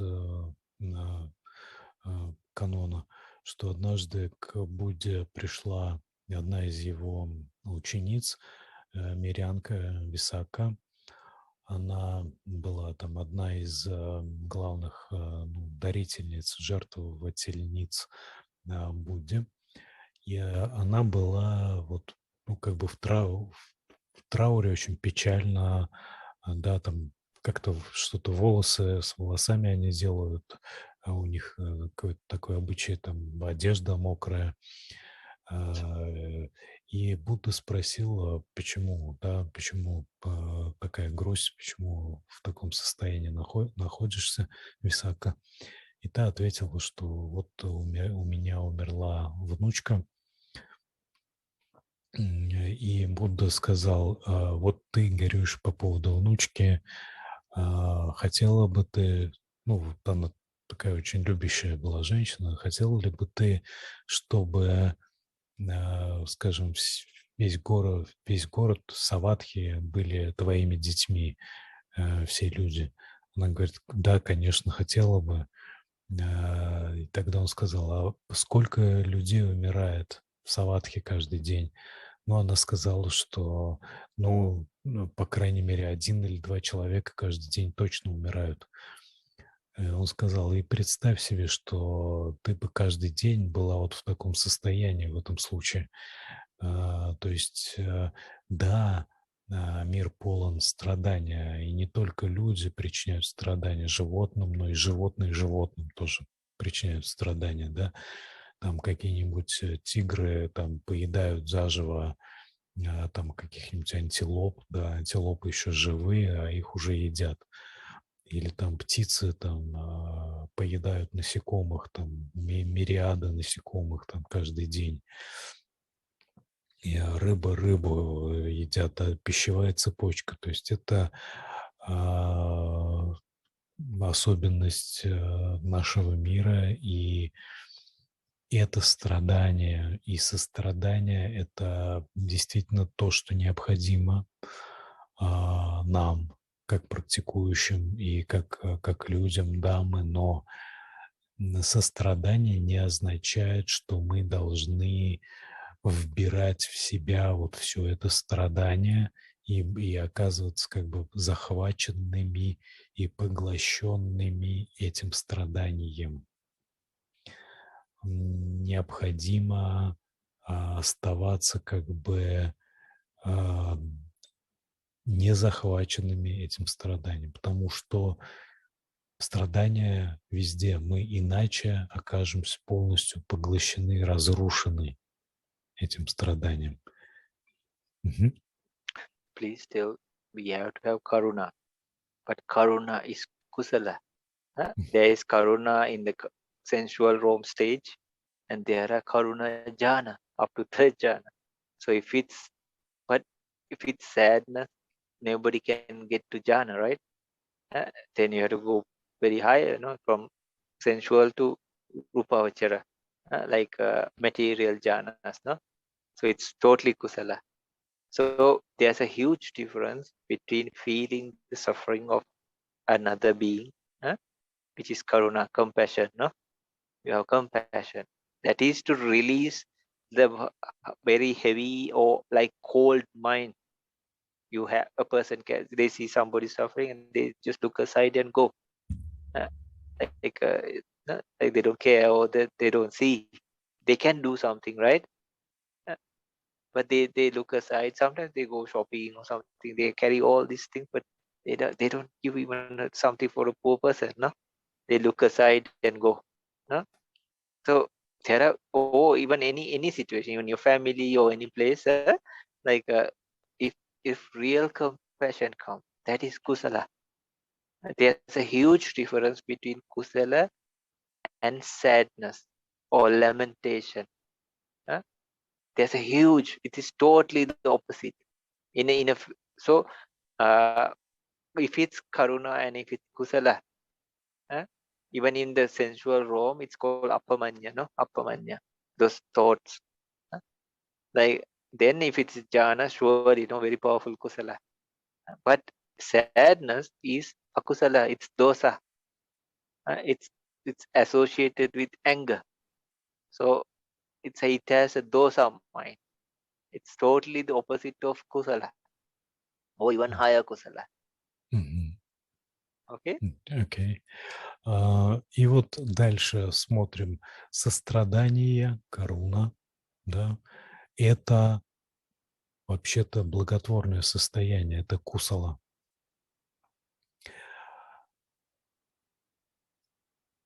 Грусть, печаль, отчаяние и так далее – это акусала.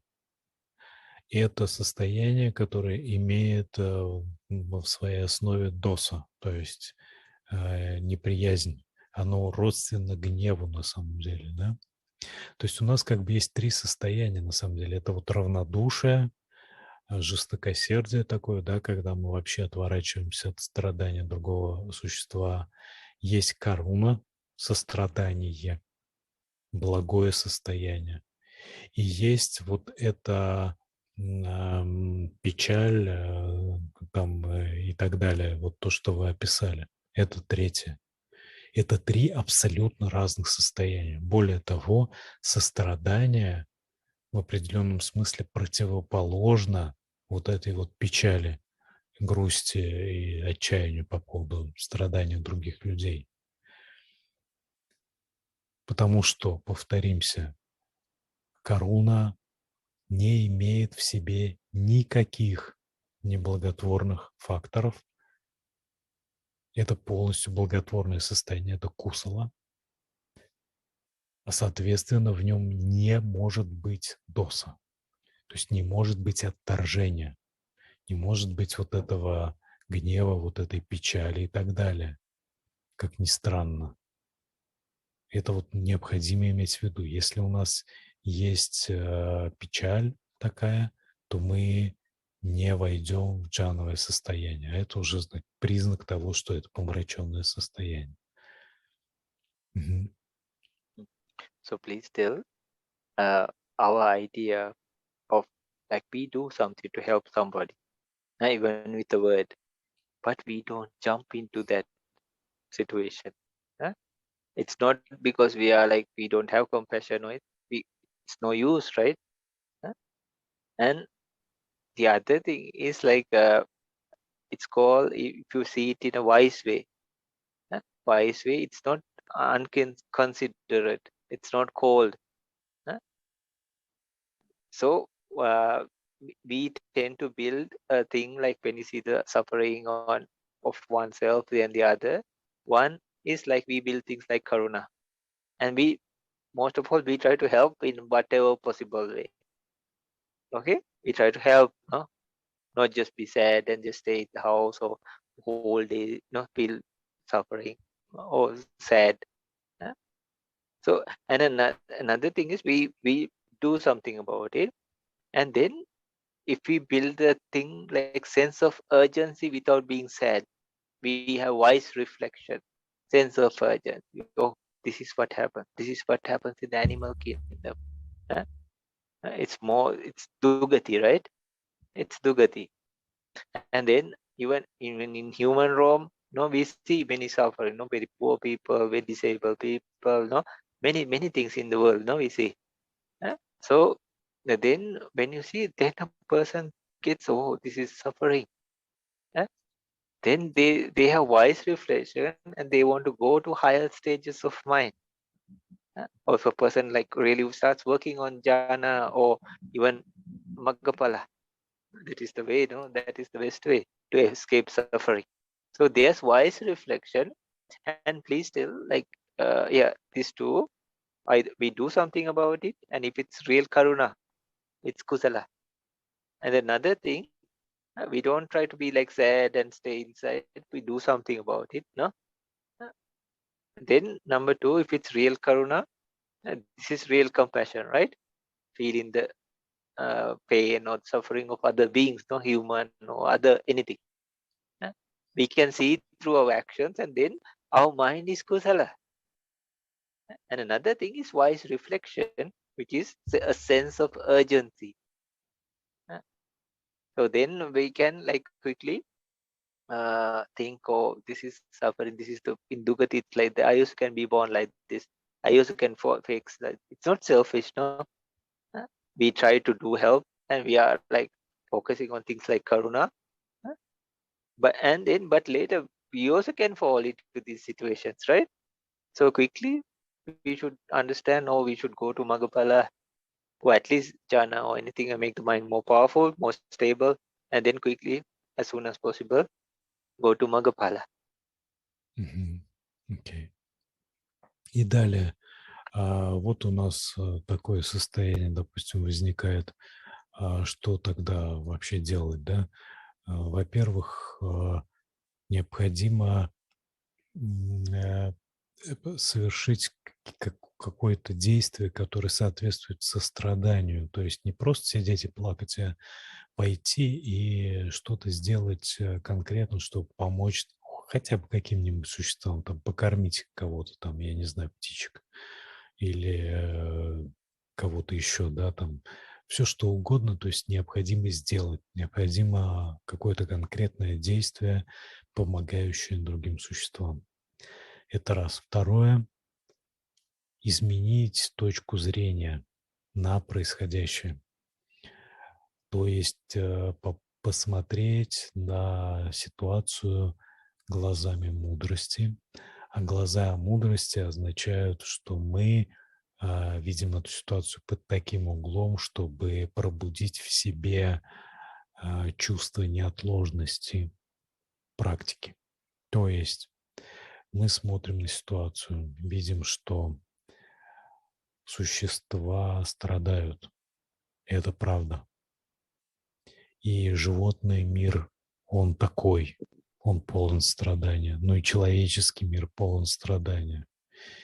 И единственная возможность избежать опасности, упасть в животный мир, в человеческий мир, единственная возможность максимально помочь на самом деле живым существам. И это реализовать хотя бы первую ступень просветления. Поэтому в ответ на видение страдания живых существ наша реакция должна быть одной – бежать со всех ног к пробуждению, чтобы и спасти себя, и помочь другим тоже. Потому что мы можем, вы понимаете, то есть мы можем помочь другим, только если мы сами достигли пробуждения и можем научить других.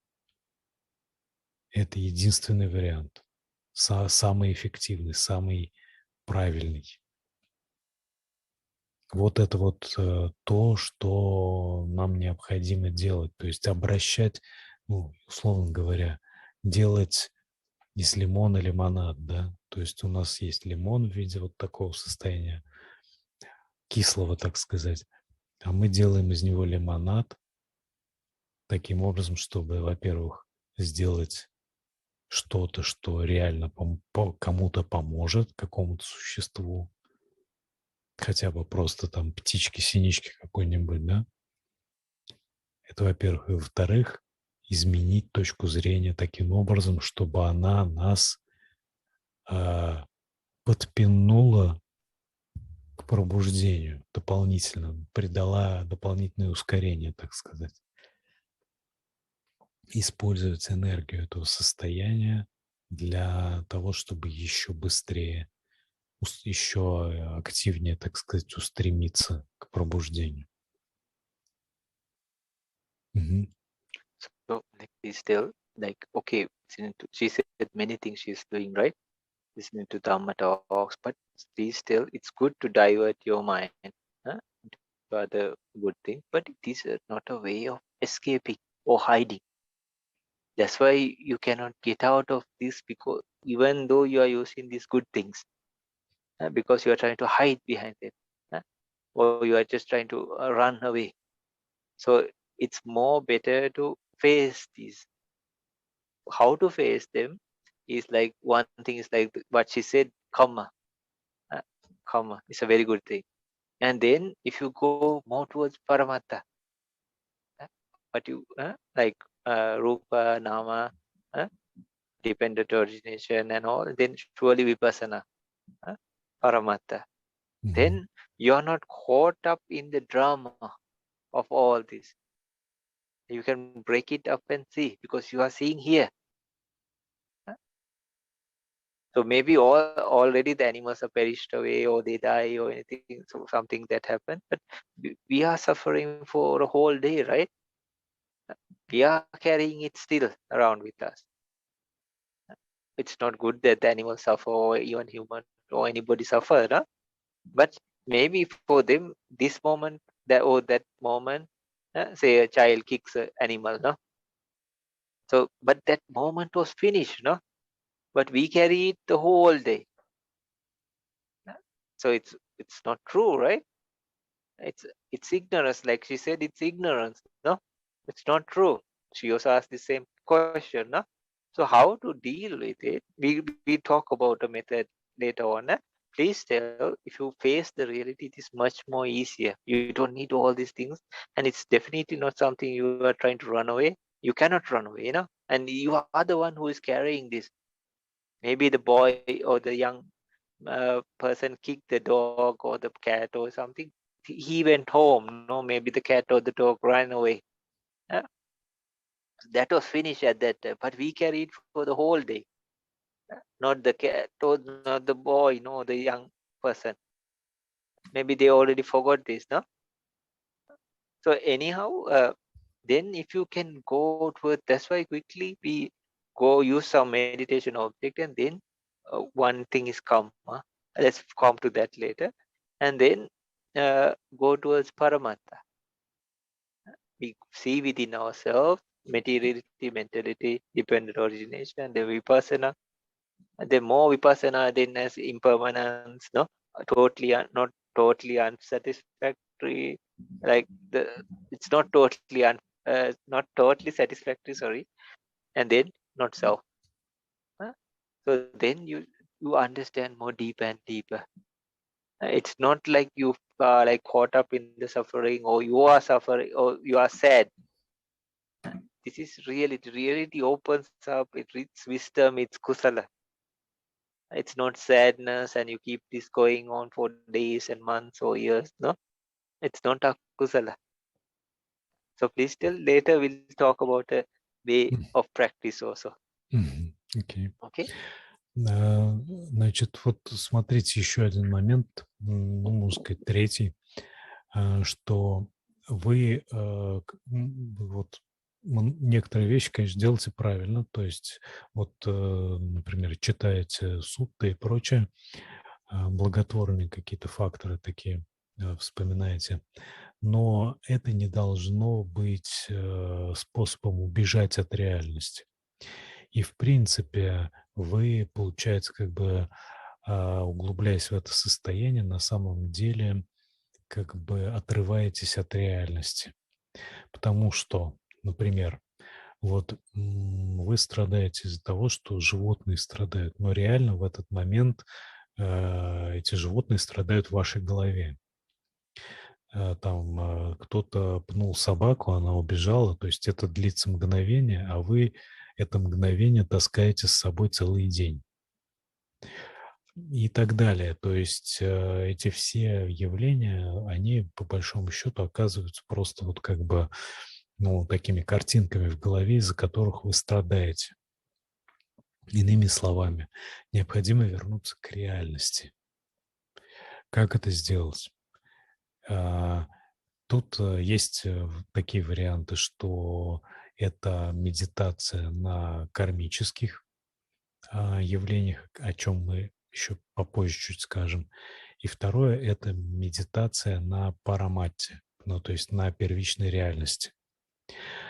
Это что такое? Это очень просто. Это мы рассматриваем явления, связанные с материальностью и с умом. По сути, это випассана. Иными словами, необходимо попрактиковать випассану в этот день, то есть вернуться к реальности, понаблюдать, что происходит в вашем теле, понаблюдать за дыханием, в ходьбе, понаблюдать за тем, как вы идете, да, отмечаете там шаг левой ногой, шаг правой ногой, там появляется там воспоминания о там, чем-то вот связанном там со страданиями животных, например, вы отмечаете мысль, возвращаетесь к телу, там сижу или иду, левая нога, правая нога там и так далее. То есть это такая элементарная вот практика внимательности, практика осознанности, как она там описывается, там, скажем, там у того же Махаси Саяда. Вот берете, практикуете. Таким образом вы как бы возвращаетесь к реальности. Отмечаете, или, ну, например, да, отмечаете 3 характеристики бытия. Аничча, дуkkha, анатта, то есть непостоянство, страдания и то есть неудовлетворительность каждого явления, и то, что в нем отсутствует какое бы то ни было «я», какая бы то ни была такая как бы самосущая такая душа, да, такая в сущностном смысле этого слова, да, вот, личность, вот, так скажем. Таким образом, вы, возвращаясь к реальности, отходите от этих картинок в голове и, собственно, от того, что постоянно снова и снова вас возвращает к страданию. So please tell, she can practice things like upekka, equanimity meditation. So very easy. This is just one verse. So you focus on yourself and just think, I am the owner of my own karma. But in Pali, it's a long verse. Ayang sappuriso kammasako. This good person is the owner of their karma. So we take it like a good person, but for ourselves, we say, I am the owner of my own karma. Please use your own language. I am the owner of, in very short version is kammasako. Owner of your own karma. Then later, you focus on the external. You take, usually we start with a person, a neutral person in this. You take a neutral, but you can take any person. If you see the animal or like even the child, no, if it's in a good mind, it won't hit, no, it will take and maybe pet the animal, no. So maybe the child also has problems, no, maybe anger. So they are also suffering. And not only that, they are accumulating very bad karma. No? You just kick an animal, but it will come back to you, right? At some point. If you can avoid it, then no. Virati is also kusal. You want to hit or kill a mosquito, but you stop. That is also kusal. It's virati. Yeah. So if you don't do it, or if you have good mind, then it's kusal. But surely akusala, then this person will also suffer at some point. So we can just focus on that person, maybe the child, maybe the animal. But we try to do something about it. But we don't get caught up in the drama or the sadness. It's not positive. No, it's not healthy. And we are the ones who are carrying it and suffering. No, and then karma is called karma sagata samadhi. It's a way. There are Arya Samadhi, Chatusatya Samadhi. Like even it goes to higher, profound stages of right view in the noble eightfold path. So one is it's a bit like the last line of security. No, others you fall into the pit yourself. So it is called karma sagata samadhi. It is right view based on karma, which is a good thing. It's a wholesome thing. And karma is a place we can put many things from our past lives or uncontrollable things. We cannot stop everything, no? And we are not everywhere and in every place, right? Even if we stop one thing, then in another country something else can happen. How many animals must be dying per day, right? From natural causes, say a flood comes, a storm comes. Can he stop a flood? Can he stop a storm? We cannot, right? And some we don't even know, no? Ants might come and eat a little bird or an egg. So then what we do is like, if we can save them or even an ant, if we can save, we try to save. But we feel it, no? We feel, no, some, if an animal is dying or something, but we try to at least give it a little bit of water, no, or make it comfortable. So we try to do something which is kusala, but we don't get caught up in the sadness. And then focus on this person or the animal. Even then just relate in your mind that, but we don't get a cold mind, no, like a very like ice, no wetness, like a stone. It's not to bring that. It's to have a balance between compassion and sadness, not to fall into the end of sadness, no, because you are having a good mind, no, and you are trying to help. But helping that doesn't mean that you have to cry and they suffer, because it's kusala, no, helping another being, any being, no. So then if it's just a normal time, you can practice on maybe people around you or one person, no? And say, may this person, or you can use may this good person, because you are having good idea about this person, no? They have at least one quality of good, no? Sorry. And then, or you can just say this, may this person be this sorry, not may this person is the owner of their or his or her own karma. So then take another good or bad or anything. What they have done is their thing, nothing. But we do is our thing, no? So if we take that akusala and put it into our pocket or our account, then that becomes our problem, right? So in whatever, some even things that happen in about our lives, we cannot control many, right? Some things, we even how good we are in this life, uh, some things come, bad things happen. So then we should know, and if it's reoccurring, we should know this is karma, no? Maybe not this life as much as possible. Try to live a good life, no? But if some things, they just come and then we know, oh, this is something from the past. So karma is like a dustbin. You can just throw it away and forget about it. or not bother. It's like a dustbin, no? You don't blame, you don't point fingers, no? Say your fault, no? Because if you point one, like many fingers fall back to you, right? Yeah. So like guys, even in the 5 aggregates, you say, oh, Rupa is the problem, no? But there are 4 aggregates, that's like your hand, no? Turning towards you, right? Or in this direction, no? Uh, So likewise, we don't blame anybody or put anything, but this is a wise reflection, and if it done properly, you can go to the fourth jhana. But there's a process, like it comes through because you need 3 more jhanas to reach that, right? So from metta, karuna, mudita, they are like the stepping stones, and then person can come to fourth jhana of uh, equanimity, upeka.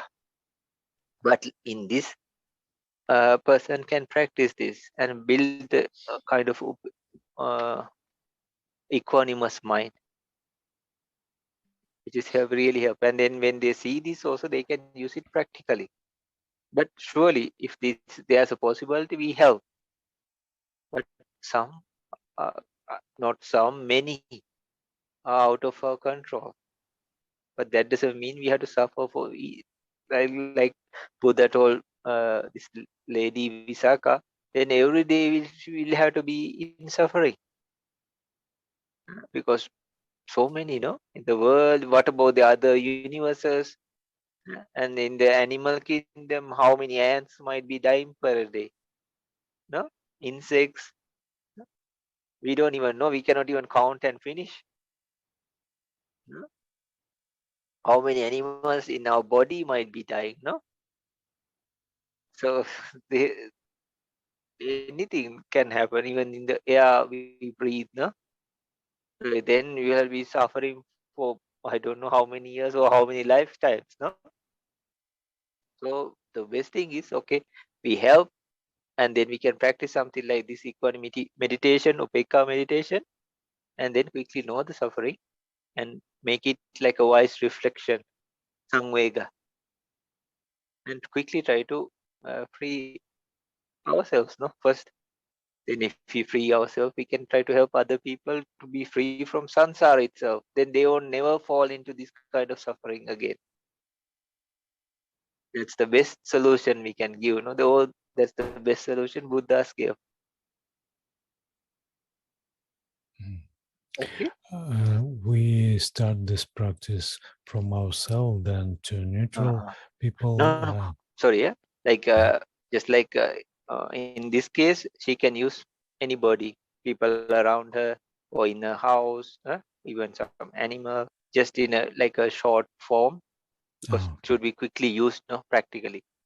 Mhm. But Okay. like really, if she's going like really professionally, then because in metta we took a person who is like we honor. In karuna we take a suffering person. In mudita we take a person who's having a lot of any kind of prosperity, no, who's good, no, who's like who's doing well. And then here we take a neutral person. Okay, so this is, we take sattaramana, no, like external animal or being object. Animal means like it should be a living being, sorry. So then what happens is like these mental objects help us, but to really reach the jhanic stages, you have to come through metta, karuna, mudita, upeka, and then 1, 2, 3 jhana. And then because upeka only has the 4th jhana, only that. So then this like a ladder, you have to first to use all 3, and then you can use one, either 1, 2, 3 metta jhana, then upeka, or karuna 1, 2, 3, then or mudita 1, 2, 3 jhanas, and then come to the 4th jhana. But in uh, another state, like for day to day, and then just to have an equanimous mind, uh, a person can practice this and build and use it in practical terms. Then the suffering is lesser and lesser and lesser. If you were suffering for a whole day, then maybe at least a few hours less. And then the idea is for us to be free from suffering, right? So Окей. then, yeah. Еще вот по поводу практики кармы, о которой мы упоминали до этого, и сейчас вот более подробно об этом. Значит, Бханте ее описывает следующим образом. Вообще вот практика созерцания кармы – это способ построения упекки, то есть способ построения невозмутимости. Каким образом она практикуется? Вы повторяете мысленно фразу, которая имеет следующий смысл. Ну, сначала по отношению к себе. Я владелец своей каммы или кармы. То есть это что означает? Или владелица? Или, ну, как-то там вы можете сформулировать как-то по-своему, но смысл такой. Это означает вот что. Мы можем управлять своими действиями. То есть, например, нам на руку сел комар, да, и мы вместо того, чтобы убить его, не убиваем его, да, останавливаем свою руку. И это хорошая карма. То есть мы как бы создаем свою карму. То, что на нас потом сваливается в результате наших прошлых действий, мы этим управлять не можем. Но то, что мы сейчас делаем, мы этим управлять можем.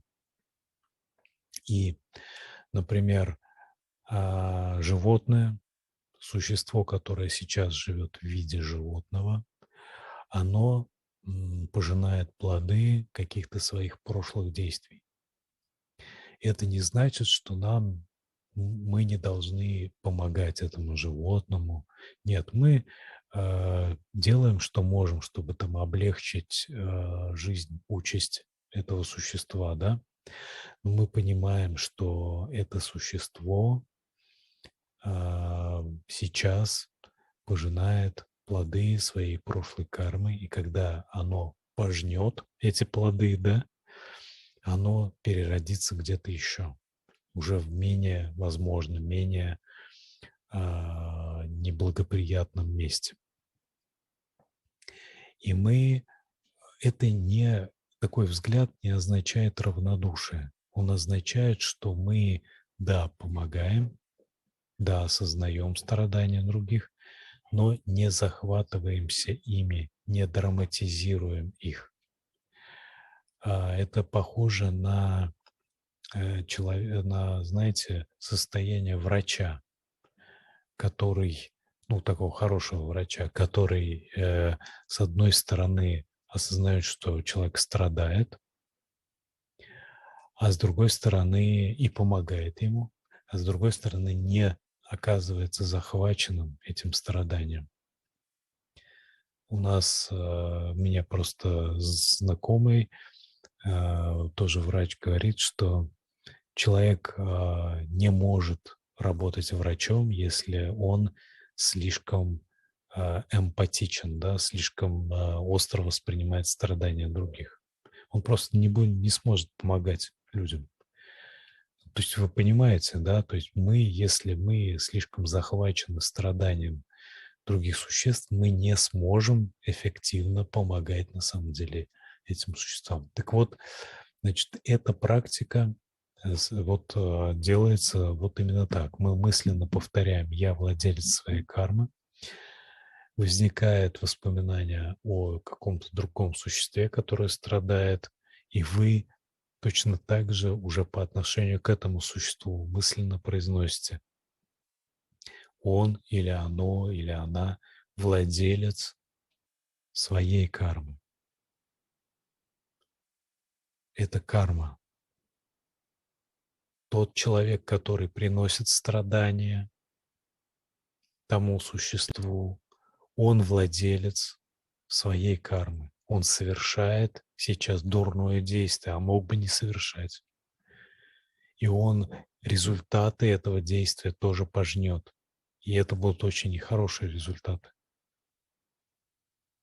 И мы таким образом как бы начинаем немножко воспринимать этот процесс менее вовлеченно.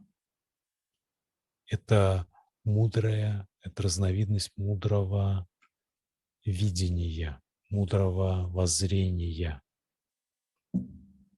Оно нам позволяет, с одной стороны, помогать другим, не быть равнодушными, потому что равнодушие – это помраченное состояние. Равнодушие на самом деле в корне своем имеет доса, имеет отторжение. Равнодушие, оно только кажется каким-то там спокойным состоянием. Нет, на самом деле это отторжение, разновидность отторжения. Вот. И в то же время мы не оказываемся захвачены этим страданием. Такая практика. Угу. So we go to another question. Is it enough? Ага, окей. Следующий вопрос такой. This is firstly the description of practice of experience with no question, and then there will be some questions about this. Hello, Bhante Metta. Here is a description of practice. Since January, every day, with a minimum number of passes, I have been meditating using the sensations in the body as my object of meditation. Approximately the first half of the year, I just sat down in Padmasana, experiencing severe discomfort and pain, sat for 30 or 60 minutes. Gradually, I managed to relax the tension, and the pain faded into the background. The body has adapted to this posture. Now I can sit in this posture for 70 or 90 minutes in a row. I use a timer because without it, sessions tend to get shortened. At the beginning of meditation, I concentrate on the strongest sensation in the body. I try to take a more perfect position. I relax. And when the tension leaves this place, I move to the next tension in strength in my body. Again, clarifying the posture.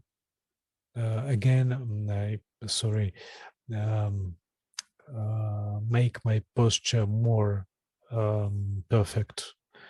Just a bit change my posture so that it is more perfect and less the pain maybe and so on. And sometimes my attention covers the whole of my body and breathe. Then tension and pain leave my body and mind becomes lighter. And so on, and vice versa. Strong feelings or thoughts always have their response in my body. Previously, in my mind, I had some strong events of my life, daily life, or strong impressions, and so on. in meditation, I just face with all this stuff. But now all of this come in a much less amount. And so finally my body get calmed, sensations of my body are calmed, and there are also no incoming irritants from the sensors. I am sitting in sound isolation, isolating headphones with blind and blindfold. The eyes. Yeah. There is a slight sensitivity, for example, in the right knee or lower back, and I continue to concentrate on these sensations, light sensation, maybe a bit of pain and so on. And further, some strange sensations can begin. For example, a feeling similar to rising on a high-speed elevator and changing gravity, jumps and body temperature, and others things I can observe. And at this moment, the body is absolutely immobilized, petrified, as if petrified, frozen. Breathing is almost indistinguishable. And it is rather difficult to describe further. You can use, I can use such words as ticking, shutting down, pause, freezing, dreamless sleep, etc. Indeed, maybe I just fall asleep, but the posture remains stable and does not change. In this state, I arrive from a few seconds to 30 or 40 minutes. I stay in this state. I stay for the period from a few seconds to 30 or 40 minutes, after which my attention just switch on and registering the next sensation of my body, and my timer just give me a signal that my meditation is off. After leaving this state, I just watch how everything manifests around me, manifests itself again. Consciousness is clear and distant from any feelings. There is a deep calm and a pleasant oblivion. I have no rapture or bliss, no luminosity, so it's probably not jhana.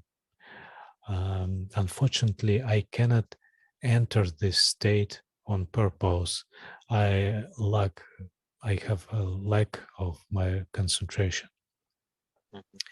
Most often, restlessness of my mind remains for some level. In this case, I try to consider the mind with consider with my mind as if from I observe it from outside.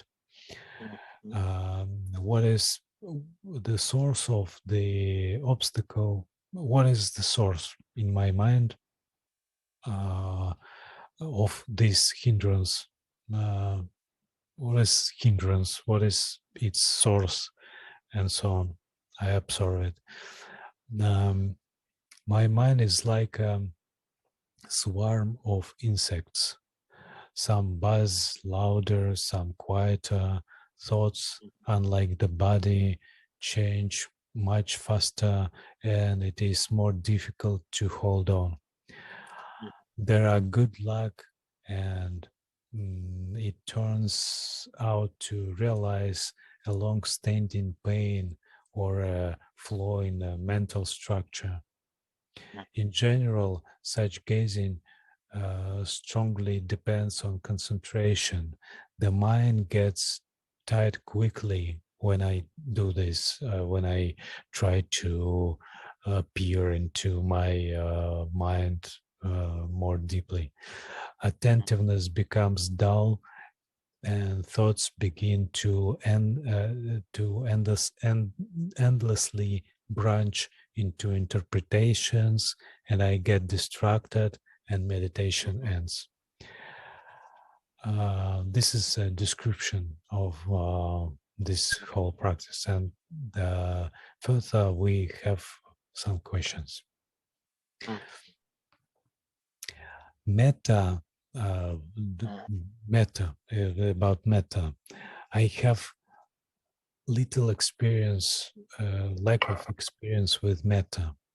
It is not yet entirely clear how to best include it in my practice, because attention is already occupied by concentration on my body, which is rapidly progressing, and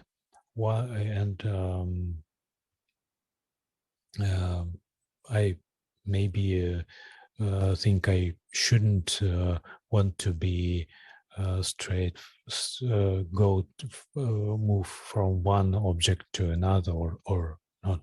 In addition, metta gives rise to a pleasant feeling in me, love for the world, and not just kindness.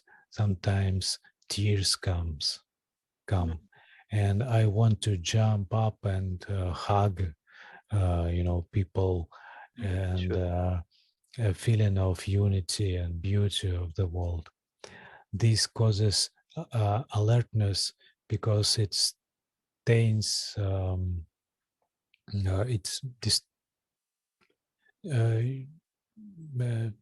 maybe distorts me with positive feelings, which leads away from the insight of three characteristics. And anicca, dukkha, anatta, and metta will not conceal the aging, pain, and death. When I concentrate on metta for 40 minutes or more, I tend to fall asleep. Sleepiness is arising in a lot of very strongly. It becomes too comfortable and pleasant to sit in metta. So that is why I feel sleepiness.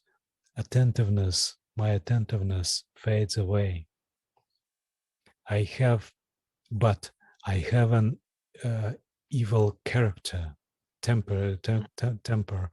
and therefore it is clear that I should practice metta, maybe, because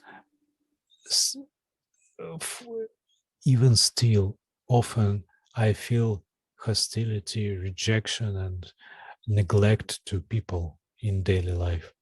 Rarely I have, from time to time, I have outbursts of aggression, which manifests themselves in swearing and boorish when I drive my car, for example, and so on.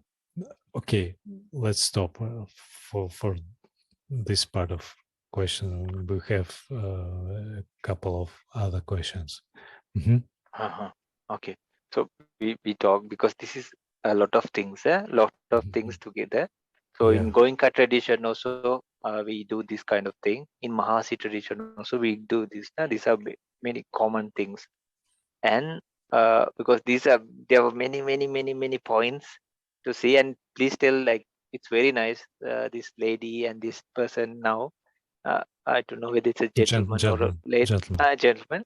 So please, it's very nice. They are sharing their experience, opening up.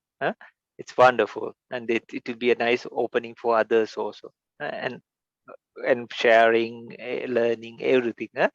So please tell, like for me, in my case, if there are experience you gone through, please tell. Like for me, without any concentration, I always had problems with the knee, so I was afraid, no. And then one day I thought, okay, I face this, no. So well, I just sat and I didn't change an inch. Then after about 2 hours, 3 hours, the pain was so much. It was like somebody went inside my knees and was trying to cut it away, no. And I thought my knees will explode, but it's not true, right? Then it was sweating and everything, and like it was, the pain went to its highest level. And then I was feeling all the sweat and everything, and I thought my knee still burst out of my sockets, no. Then it went to the highest level and it started dropping down. So I didn't give up. No, I said, okay, wait a little bit more, wait a little bit more. No? So it was going like way high. Then after that, it turned into heat. Then that also turned into like a pulse. Then from that day on, I was not afraid of pain again. But actually, what I understood was it was maybe, yeah, after you sit for some time, that's why we turn. Even when we are sleeping, sleeping is one of a very comfortable posture, no? But when you sleep, you twist and turn because now the heat is building up, the muscles are strained. No? You cannot sleep for hours or days after days. No? You get bed sores or something, and no.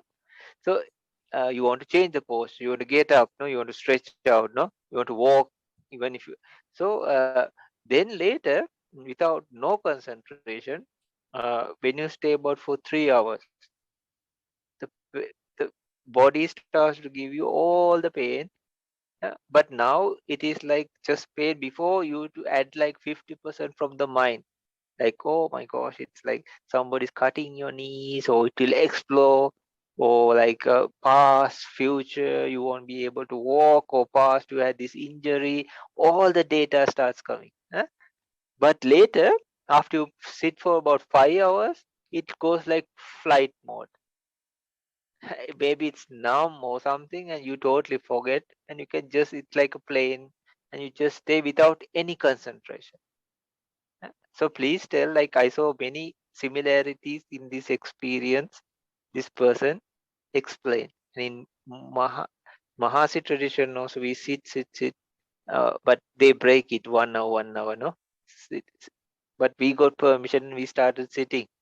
From those shadows, we got permission, and we started. There were few people who was left, and then they knew we were interested. No, not only there were many from different countries. Few left after the retreats, and then they gave permission. So we used to sit like continuously 3 hour, 5 hour, like that, without any concentration.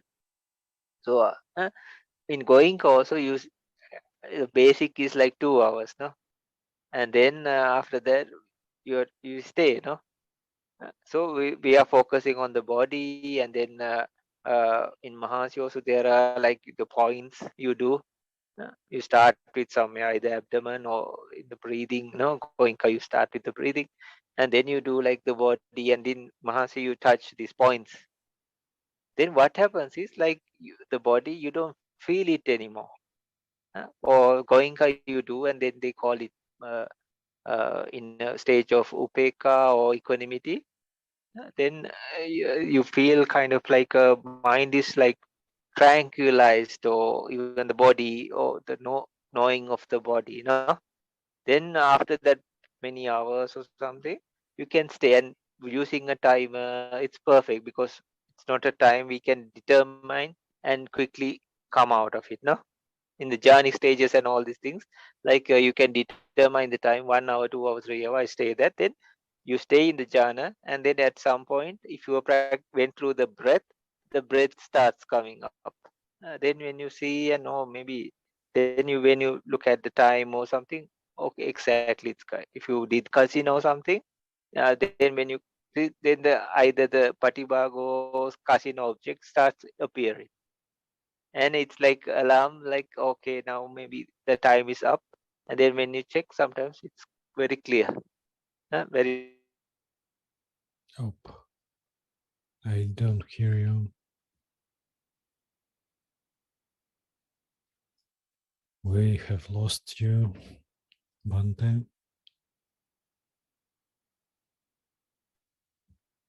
Я пока...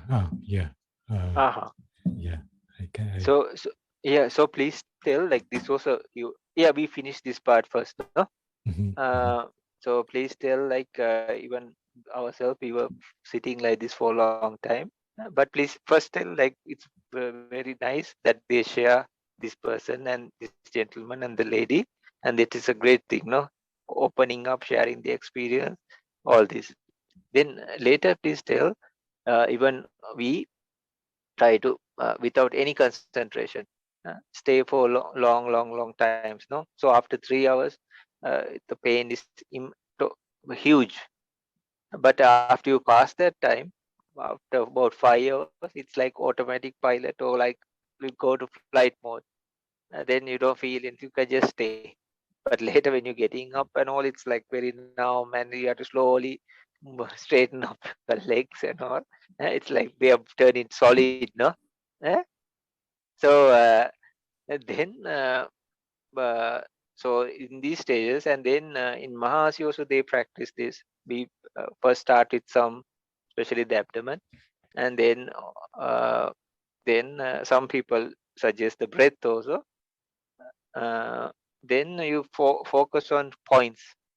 Then your body and all, it turns into some kind of solid or form. And in going also, you do like equanimity. You start with the breath and go to like the sensations. No? So this person, what he explained, is more close to like Goenka tradition. And the Padmasana is considered one of the best. It is the best of asana, no? The full lotus. So these things are wonderful. Eh? Okay. Please, Значит, can you gather around this and tell? Okay. Первое, что Бханте говорит, что очень здорово, что вы делитесь своим опытом, и вот предыдущей барышне тоже надо сказать, что очень здорово, что она поделилась своим опытом. Дальше то, что вы делаете, это очень похоже на то, что делают в традиции Махаси и Гоенки, то есть даже ближе к Гоенке. И то есть Бханте, он сам через это прошел в свое время. Он рассказывает, что в какой-то момент он вот таким образом, просто без какой-либо там практики сосредоточения, просто вот так вот на сухую прошел через тоже в падмасане, то есть в позе лотоса сидел максимально долго, до тех пор, пока боль не достигла пика. Там несколько часов он сидел, решил вот просто сидеть, не менять позу. Она достигла пика в какой-то момент, а потом она вдруг пошла на спад и в итоге превратилась в тепло. А потом еще там вот что-то такое безболезненное. В общем, он тогда с тех пор, в общем, с позами и с долгим сидением у него нет проблем. Вот. Так, в традиции вот Гоенки, Махаси, у них происходит саяда, происходит процесс вот таким образом, что они тоже с телом в качестве объекта работают. В какой-то момент они ощущают, что тело как бы, такое, как под транквилизаторами, то есть такое, как под обезболивающими, то есть оно как бы вот застывает, замораживается, то есть тоже как вы описываете. Вот.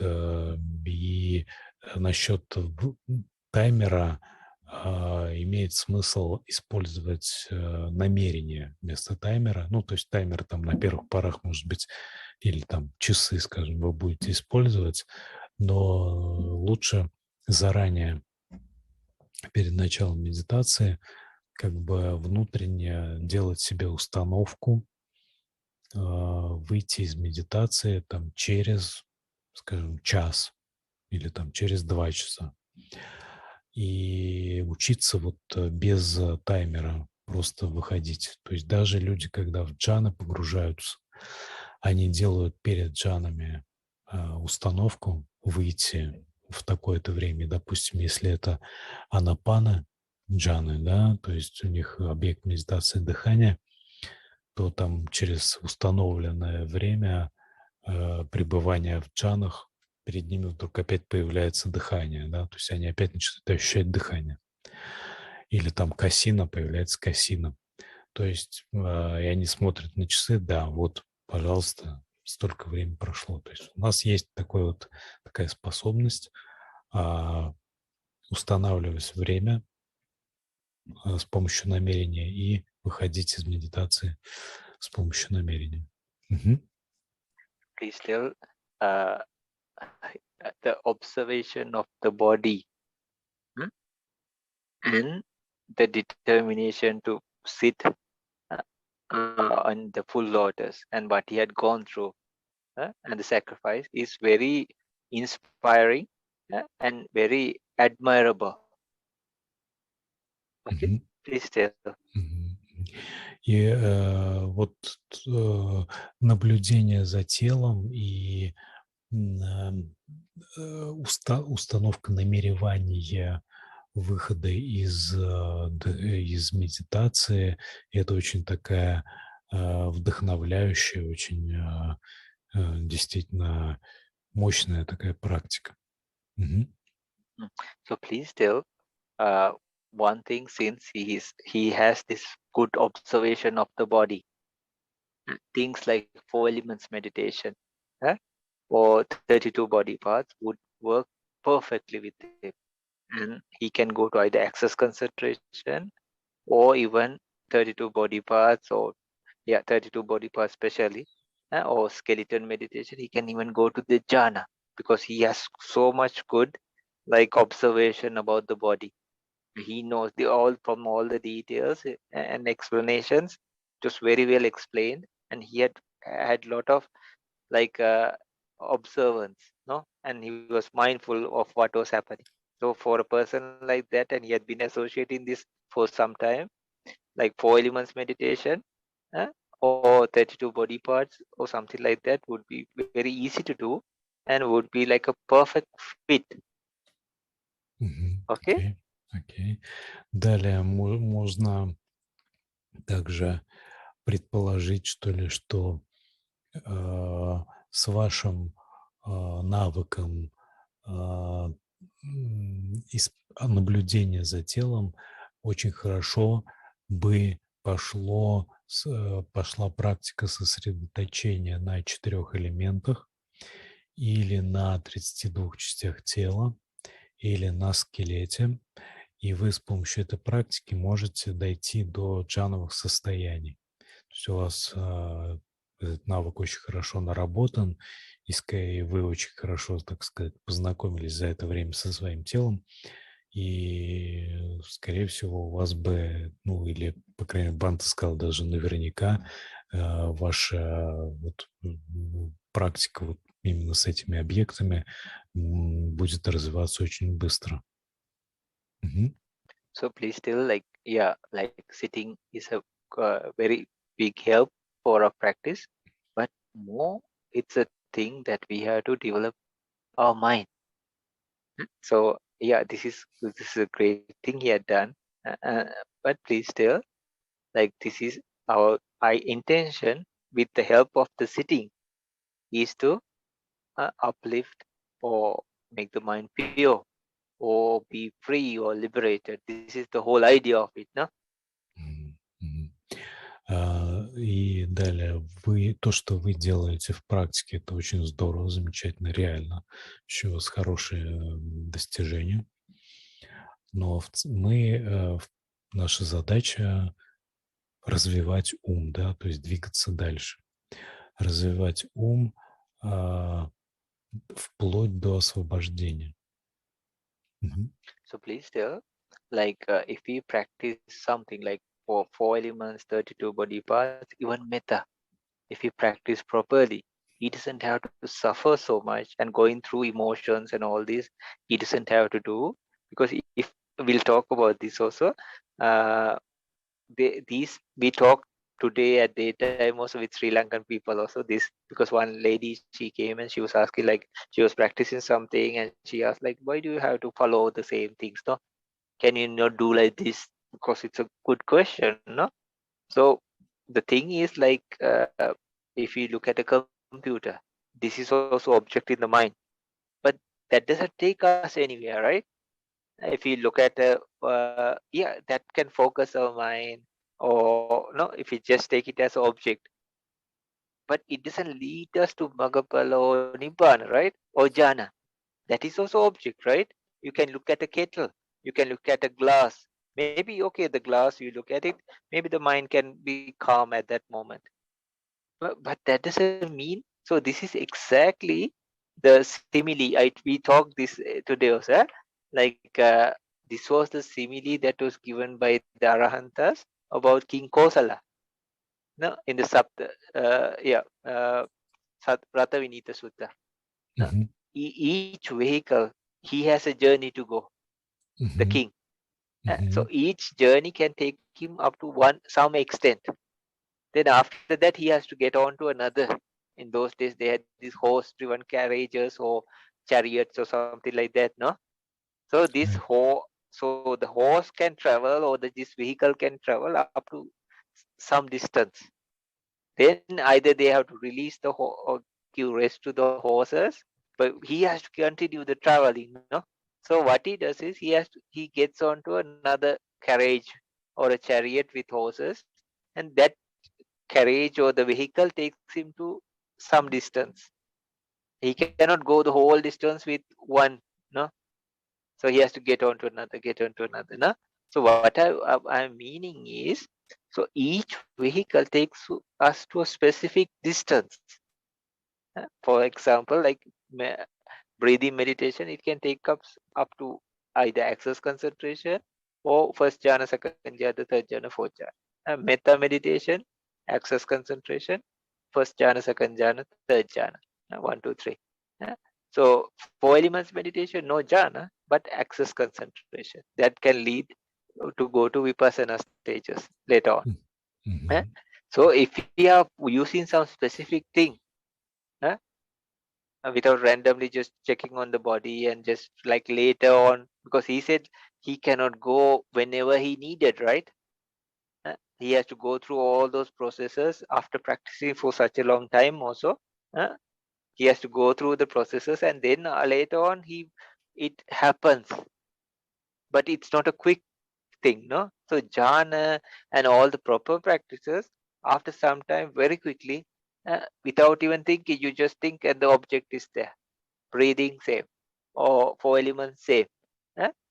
So all the objects are like that. The space which was in front and all the other things are covered by this. Then very quickly you are with the object, and then very comfortably and peacefully you are staying with the object. Then later, then you come out of it also, and that part also, it's not like very fuzzy and the mind wanders here and wobbles there. Those things what he said is, you can see the stages of concentration. It's not something you stay for hour or more with pain and all this and just drop into some kind of numbness. Or Mhm. like I said, it happened to me. I said 3 hours, then after 5 hours, you just fall into this place. It's like a plane, no? Like, it's like I felt like I was in flight mode. But later when I stopped, or I also used to keep alarms. Then after 6 hours or something, then when you start, the knees and legs are like really stiff. Then slowly, little by little, you have to like, removing a plaster or something. You have to slowly straighten them or keep them for some time, shake there, and then try to get up. No, but till then you really try to focus on the meditation object or something. Then you really forget these things were said in his explanation also. uh. So please tell, like, if just like in the Rathavinita Sutta, each chariot or vehicle takes to a specific distance. uh. It's not like we are looking at a computer or some kettle or something that doesn't take us to Magapala and Jhana, no? So these are specifically used for thousands and thousands of years. Not only in Buddhism, no. Even Buddha's time, they used to use the jhanas and things. So just see all this effort and everything. It should lead somewhere. It should, because it's a big effort. No, this is a big sacrifice he's doing. Or the dedication, no, the determination, virya, and all these things. So just ask, and we are not trying to change him or anything, just suggesting, no, without going through all this pain and all these things, use the same effort in a properly used way to get you to very quickly. And when soon as you think of it, because if you are using the padmas and all this effort and all these things, no, but if you put a proper thing in that, I'm not trying to discriminate any other practices or anything. uh, Through his explanation, if he put, I felt like if you put a proper thing in, it will start growing very fast. And then he doesn't have to go through all this suffering. Very quickly, he can either reach access concentration or even the jhanic stages like this. But it should be something that it's not like you randomly select objects and look at it.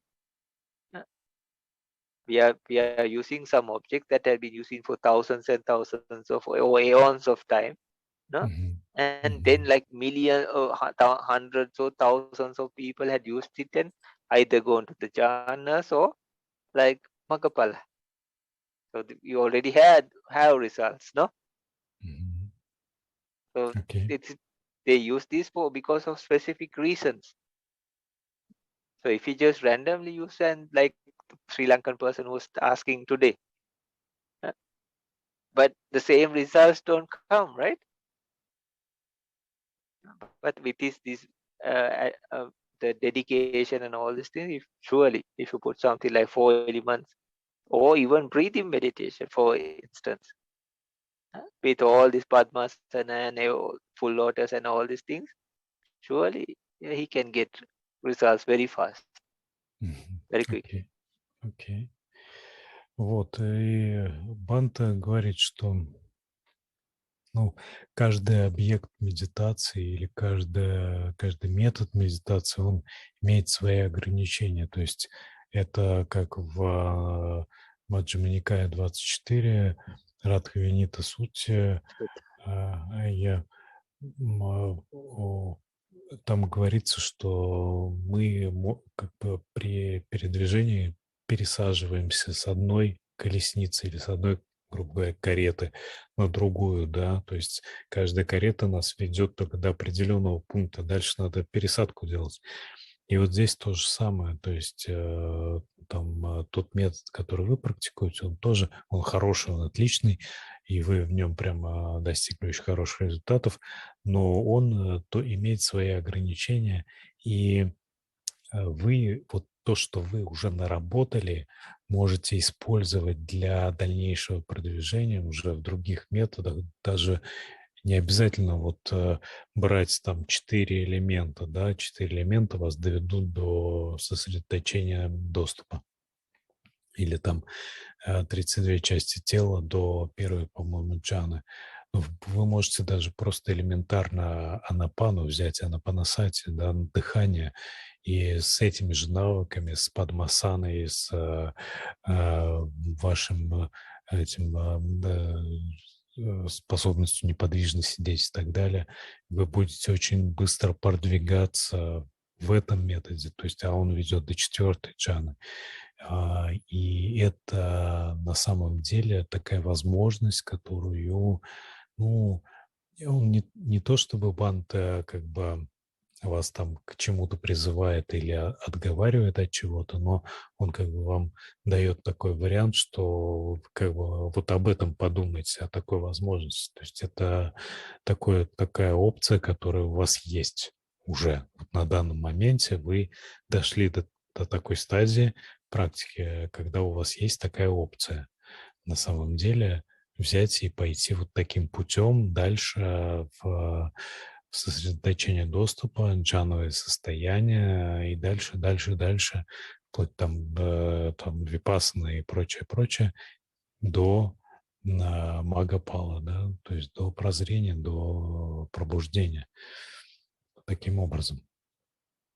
Мгм. So please tell, it's like shooting an arrow from the bow. Uh, so usually they say to shoot arrow you need a lot of strength, and then sometimes you have to put the string also and make the arrow, so make the bow. Then we just don't pull and just shoot, no. We should need direction or a target or something, no, to shoot, no. Just an example only. So likewise, others it's like what is the purpose of it, right? If just somebody's pulling the arrows and just shooting here and there, no. Uh, or in even going Kaji, he said like in his like when he's teaching, he say, you know, like some people in the dark, uh, they started rowing a boat and they put a lot of effort till morning time, no, and they thought that they have already reached their destination, but when they looked, they were in the same place because somebody forgot to remove the rope of the boat. Uh, and in the dark they didn't see yet. They were intoxicated also, no? So but they were like, okay, little more. They were like pedaling and they did a lot of effort, right? Uh, so then, but our effort uh, should be directed properly, and we should know where we are going, what is our goal, what is the purpose of this. It's not we are doing randomly and we are doing in the dark like those people rowing. uh, but in the morning also they are in the same place. And another thing, it's like you pull and the bow, then we should know why we are shooting this, where it should go, where it's sitting. Then with little effort you can get a lot of results. It's not something like a business, but no, but we are putting a lot of effort, and this is our time. Time equals our life. This is our lifespan that is going, no. So with all this nice effort and all this how to say dedication, determination, if you put the effort rightly directed with wisdom, uh, not in the dark, no, not in the dark, not randomly, not just shooting, no, just pulling the bow and shooting. You need a aim, and you know where it leads. Then without all this and that and all this going here and there, you can go straightly where you want to, either access concentration or jhana or magapala, all these things. You aim it properly, then you put the effort, and then you shoot, no. So like, and then those people also, if they should check, what are the, they or find a light and see what's going on, no. So, and then somebody says, oh, we had to remove the rope also, we had to do this also, this, no. Then okay, if they pedal, even in the dark, if you pedal, you go to the proper place. Мгм. Окей. Okay. И Гоэнкаджи приводит такую аналогию, что некие люди, значит, на лодке в темноте всю ночь изо всех сил работали веслами и думали под утро, что уже доплыли до места, а потом оборачиваются и оказывается, что они на том же самом месте стоят, а все потому, что кто-то забыл отвязать эту лодку от берега, вот, веревку забыл отвязать, и мы точно так же может оказаться, что мы будем прикладывать много усилий дальше, а не сдвинемся с места просто потому, что определенные какие-то вещи в нашей практике, как веревка, будут держать нас на месте. И поэтому нам надо, ну, как сказать, было бы неплохо поискать способ вот отвязать эту веревку и двигаться дальше, да, тем более, что у вас есть все возможности для этого. Мгм. So please tell, like with all this effort, if he really likes, uh, we are not trying to change his practice or anything like that. We are not discriminating anything, but surely, if he likes 4 elements meditation, please try it and see, because these are things told by the Buddha, followed by thousands of people for eons of time, uh, who had got results, and they are well directed.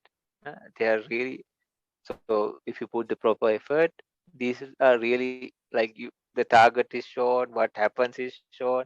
People have already done it for eons of time in many sasanas and all.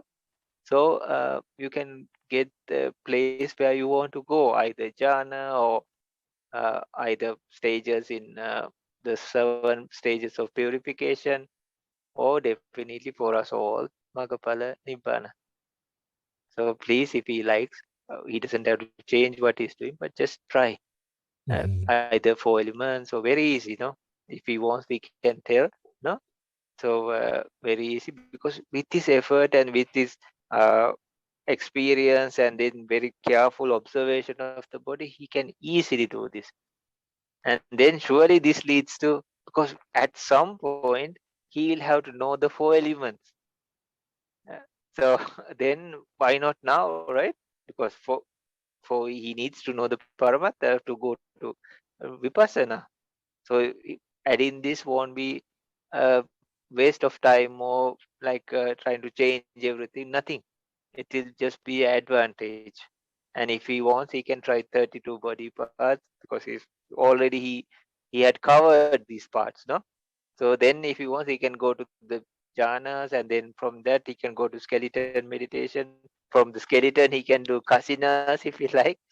So there are many options opening up for him.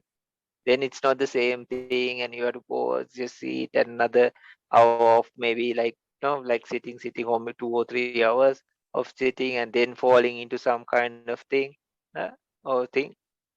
Because this should be something like, this is kusala, no? This is not torture or something, no? It's not a punishment. Meditation is like a thing you bhavitaya bahulikata, you use many times, no? Maximize the usage. But it's not like a usage for suffering, right? Or self-torture or anything like that, no? It's kusala. So, okay, we have determination, and we don't let our desires or defilements overtake us. But that doesn't mean like we have the determination, but soon as we sit, we relax. Uh, That's the idea. Okay, now since you have mastered this portion, all perfect. All the background things and everything is there. So you just have to add this like a essence, because you already have made the dough, no? You have done the hard part actually. So then you just have to add a little bit of the essence, and then let that grow. No, you found the wheat, you found the thing. You just have to add the yeast or something and let the loaf come up. No, so so the hard part is already done. So now direct it properly towards something, and surely if you need, even now we can just say like, this is how you do it. No, just try this and see, or in another small space of time, just put this and see. Okay.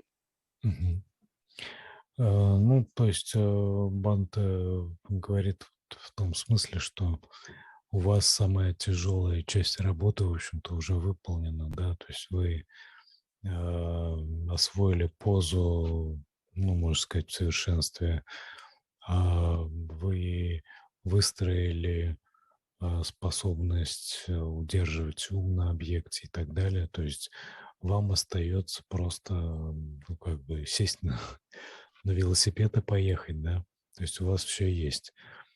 Вот, и если у вас есть желание, так сказать, попробовать практику, вот именно использовать те свои наработки уже в практике, попробовать использовать те наработки, которые у вас есть в практике сосредоточения, то мы можем с вами это обсудить и посмотреть, вот дать какие-то, Бханте даст вам инструкции, вот, на 4 элемента, на 32 части тела, да, на дыхание, что угодно.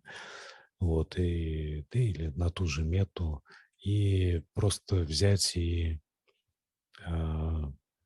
по полной программе, так сказать. Ну, сначала просто попробовать, а потом по полной программе, может быть, пойти по этому пути.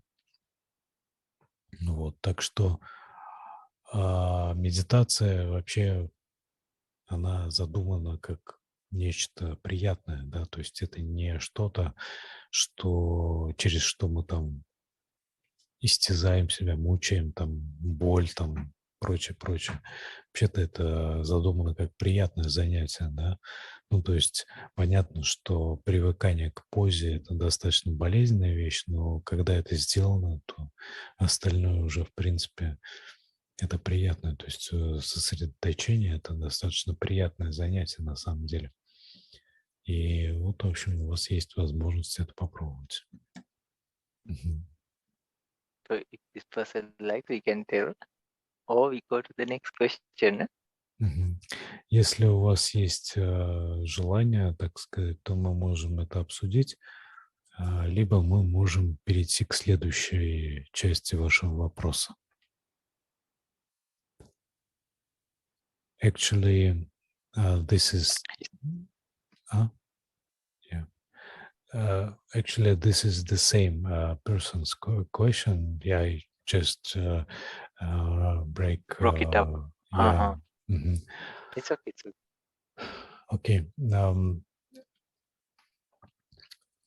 Although I do not wish evil to anyone personally, and this is rather the wrong movement of energy from excitement or stress that appears in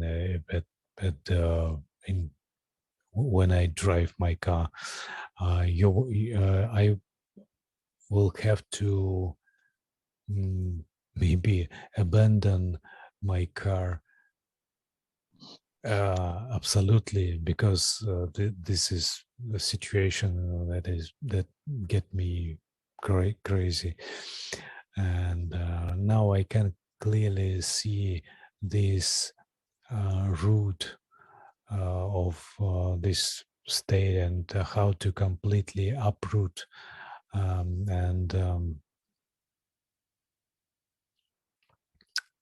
this is the question: how to completely uproot this state, state of anger and so on. I consider patterns of behavior that have grown into me from childhood and youth. Sadly, anger is deeply rooted and often poisons me, although it is I I realize my anger, but it poisons me anyway.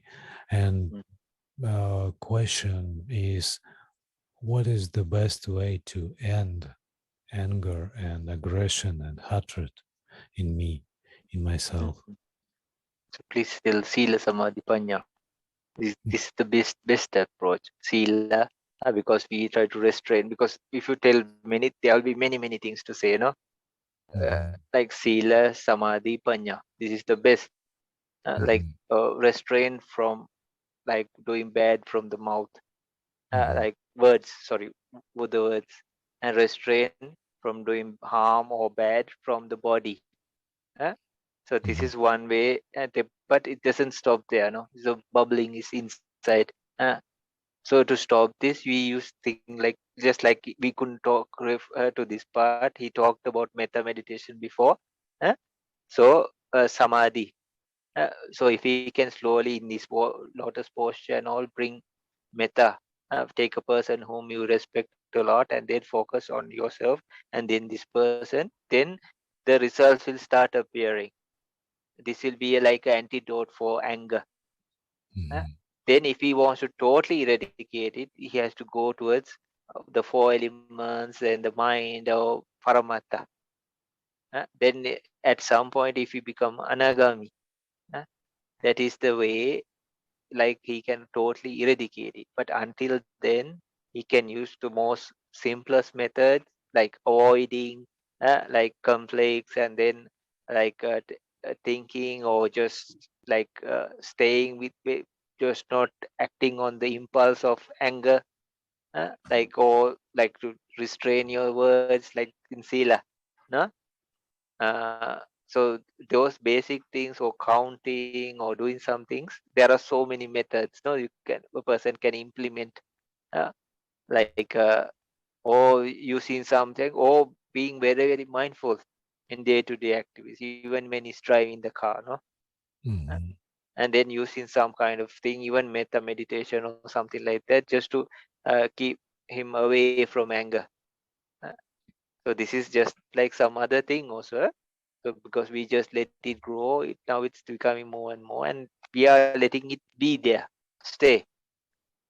Mhm. So it goes all through our everywhere, no? Even in our words, actions, mind, emotions, everywhere the anger is more predominant. So then, yeah, metta meditation, or like before we were talking about upeka, uh, those things, practices, no, that help. But first, there'll be a huge reaction from the mind and the body. Mhm. Then only it starts cooling down. So it will take some time also for that. And then, like we were talking, the four elements or something like that, when you get to know Paramatta, then why am I being angry? What is the reason? Who am I arguing with? Who am I trying to fight with? Uh, Then it breaks, it shatters. And the best thing is you get to know about yourself. And then what happens? You become afraid. Even the akusala, you see the akusala minds. Huh? And then you feel like, oh, if I do this happens. And then dependent origination and stages, you try to see the past and the futures. And then you feel really afraid of the akusala mind. You see what happens, and then how it implements now and in the future. Mhm. Even before that, when you do meditation about nama, mind, when you see akusala minds and all, they are so like not pure, like dirty. eh? But when you see kusala minds and all, you see, then you can check and see also, they are very wholesome, they are very pure. Then you really start feeling these, you try knowing these things. So best thing, like when you're going towards vipassana and pre-vipassana stages, uh, so he can really have, because of the body and everything, like the practice, if he uses something like four elements meditation also, this breaks things up, no? Then he can see, because ignorance is the coin, and both sides of the coin is loba and dosa. Maybe when he flips, the dosa side falls more, but it's the same coin. So when we understand and who we are, and when maybe even in the initial state, even before becoming anagami, when the ego factor is reduced or broken up, uh, then you can understand, because of this, then the angry person, or anger reason to be angry, no, all this started coming. Then you can reduce it in a huge percentage, because of this reaching more and more close, and understanding or experiencing the paramattas, or the realities. When Mhm. you know it's real, like, what am I going to be angry of, no? And then, no, we understand our own ignorance, no? It's not blaming somebody else or running away, but before, it's good to avoid. We use different techniques, no? Or if it's like really keen practitioner, he can use what Buddha exactly said, sila samadhi panya, because they are the ones that are shown here. Mhm. And later he can understand about the karma, and what if like he becomes like a devil, no, next birth, or a venomous animal, because samsara very easy. Okay, you want anger, you can have it for the fullest. You be angry devil or something. I don't know whether he believes or not, but if you want to hate or anything, okay, there are plenty of lives who can do that. If you want to like be a venomous animal, okay, because you carry this venom of anger with you every time, no? It's like a snake, no? Even a small sound, try to bite, no? So okay, you can be a snake, and then, but it's very dangerous, very not a good life, no. So when you start noticing these and all, oh my gosh, I don't want this. Uh, oh, how ignorant I was, no. When you understand, then okay, anger will arise, but it will be better than before. How you face it or how you react to it. Then more and more when you go to vipassana and further, then very easy to break it. It's like bursting the bubbles. It's not some solid thing you to try to need dynamite or something to blow up, no? Мгм. So please tell, like Sila Samadhi Prajna was Lord Buddha's answer. Yeah. But there are so many basic ways to do. uh, and then metta, or the vipassana stages, no? More he goes to it. So he can, with his own practice, even 32 body parts, when you start breaking it up into 32, see, who is this, no? This is a collection of body parts, no? So then all this, like, I get angry, I should be angry, no? All this starts breaking up, shattering. The cracks start opening. So Мгм. anything he can use it in a very nice way, no? With what he has like achieved now. Окей.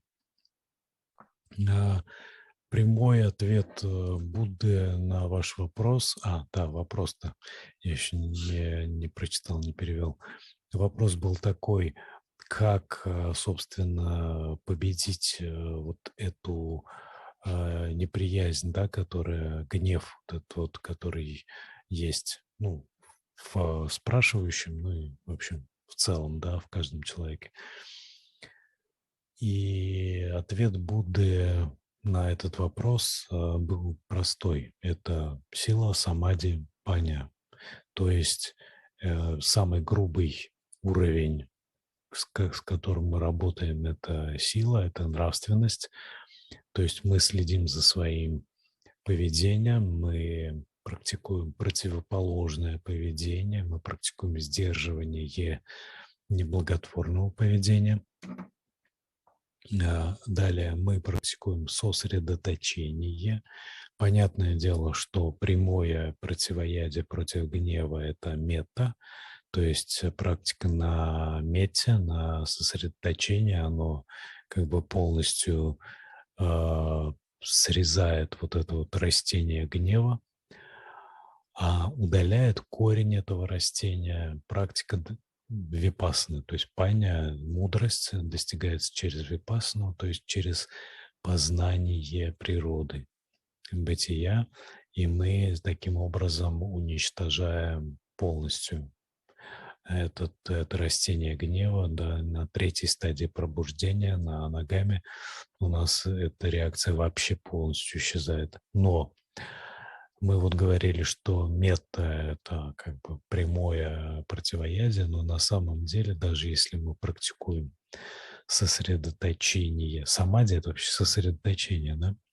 То есть сосредоточение даже на 32 частях тела, даже не метту, а просто тело, 32 части тела. А у нас гнев уходит, потому что мы, вообще как бы значительная часть гнева, она завязана на тело.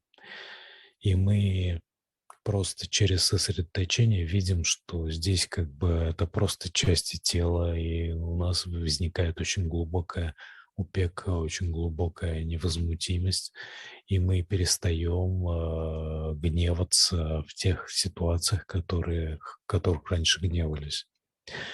То есть практика сосредоточения на самом деле тоже, вообще любая, даже не только метта, ведет к преодолению гнева, подчеркну, срезанию растения гнева, да, потому что корень удаляется только через мудрость, через випассану.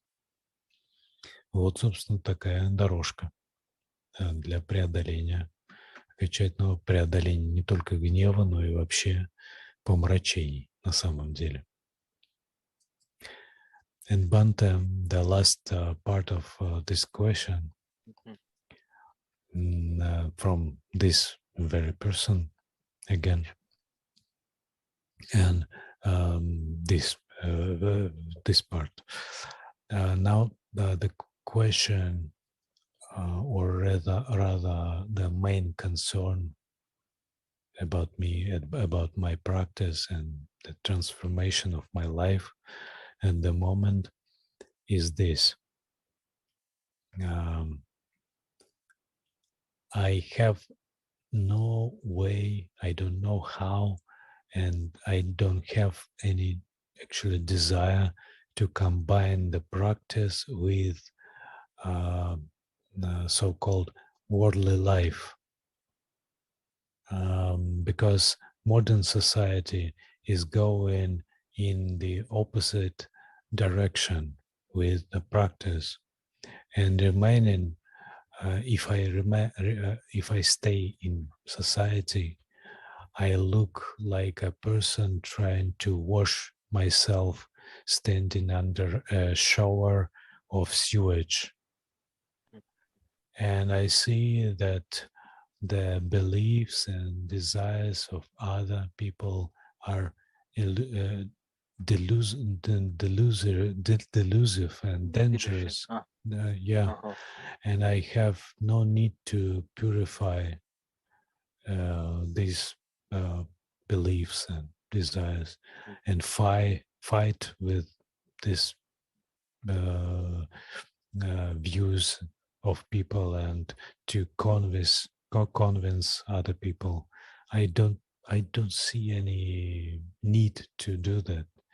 I just try to step aside if I see a non-compliance and non-compliance with the precepts of other people, so as I not to get involved in it, so that anger or other defilements do not arise in me about this. I just avoid it. But my conscience says, you take and you do not try to do anything for this, to change this world. And if all people do this, all people step aside, then Dhamma will simply die out and stop spreading among people. The world will become even darker than now. And this is a kind of selfishness. And in short, my practice and understanding of the words of Buddha, certainly not perfect understanding, but this my understanding led to the fact that the social ties around me acquired during my life almost completely collapsed. I almost completely free from these social ties, and my activity as a subject of society stopped. I did not even do anything special for this. It just happened naturally during my practice, and I am soberly aware that I am not a yogi who can live in the forest in complete silence and complete isolation, and I cannot live like this. At this stage, I am too weak for this. Or if, for example, I become a monk and then change my mind, finding an excuse for myself, or simply not, I can stand it physically, it is not very good. I do not have to make such a choice. I have the means of subsistence for life, and the material side of my life doesn't bother me much. I become an ascetic city dweller. I'm ascetic city, I get it. yeah, and I reduce consumption to a minimum. The Sutta Nipata 1.3 rhinoceros horn finds a great response in my heart. I am trying to adjust my existence to and attitude to the world in accordance with it. Siddhartha parted his home even with his ascetic friends, and before he became a Buddha, he remained completely alone. He left leaving everything. Is such a way possible, or so distant from society a mistake that will introduce strong distortion? For example, I often hear and read that Buddhists should not do this, should stay in mind, in the world. For example, Tanisara Bhikkhu, Kantipalo Bhikkhu, or the Dalai Lama said this. What is right? What is wrong? Yeah. So please tell what number one. Sorry. Sorry. Yeah. Вопрос звучит, вопрос это о том, как бы стоит ли оставлять мир, да? То есть вот человек пишет,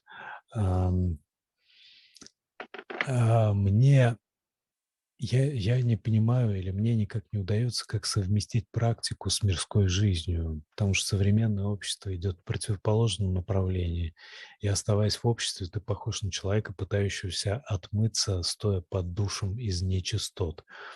Я вижу, что убеждения людей, желания людей иллюзорные и опасные, у меня не возникает потребности очищать их, бороться или убеждать окружающих. Я просто пытаюсь отойти в сторону, если не вижу соответствия предписаниям, чтобы не вовлекаться, чтобы не возник гнев или другие омрачения. Я избегаю. Но совесть говорит, ты берешь и не даешь ничего взамен. Если так будут поступать многие, то Дhamma просто затухнет и перестанет распространяться среди людей, и мир станет еще темнее. Это своего рода эгоизм.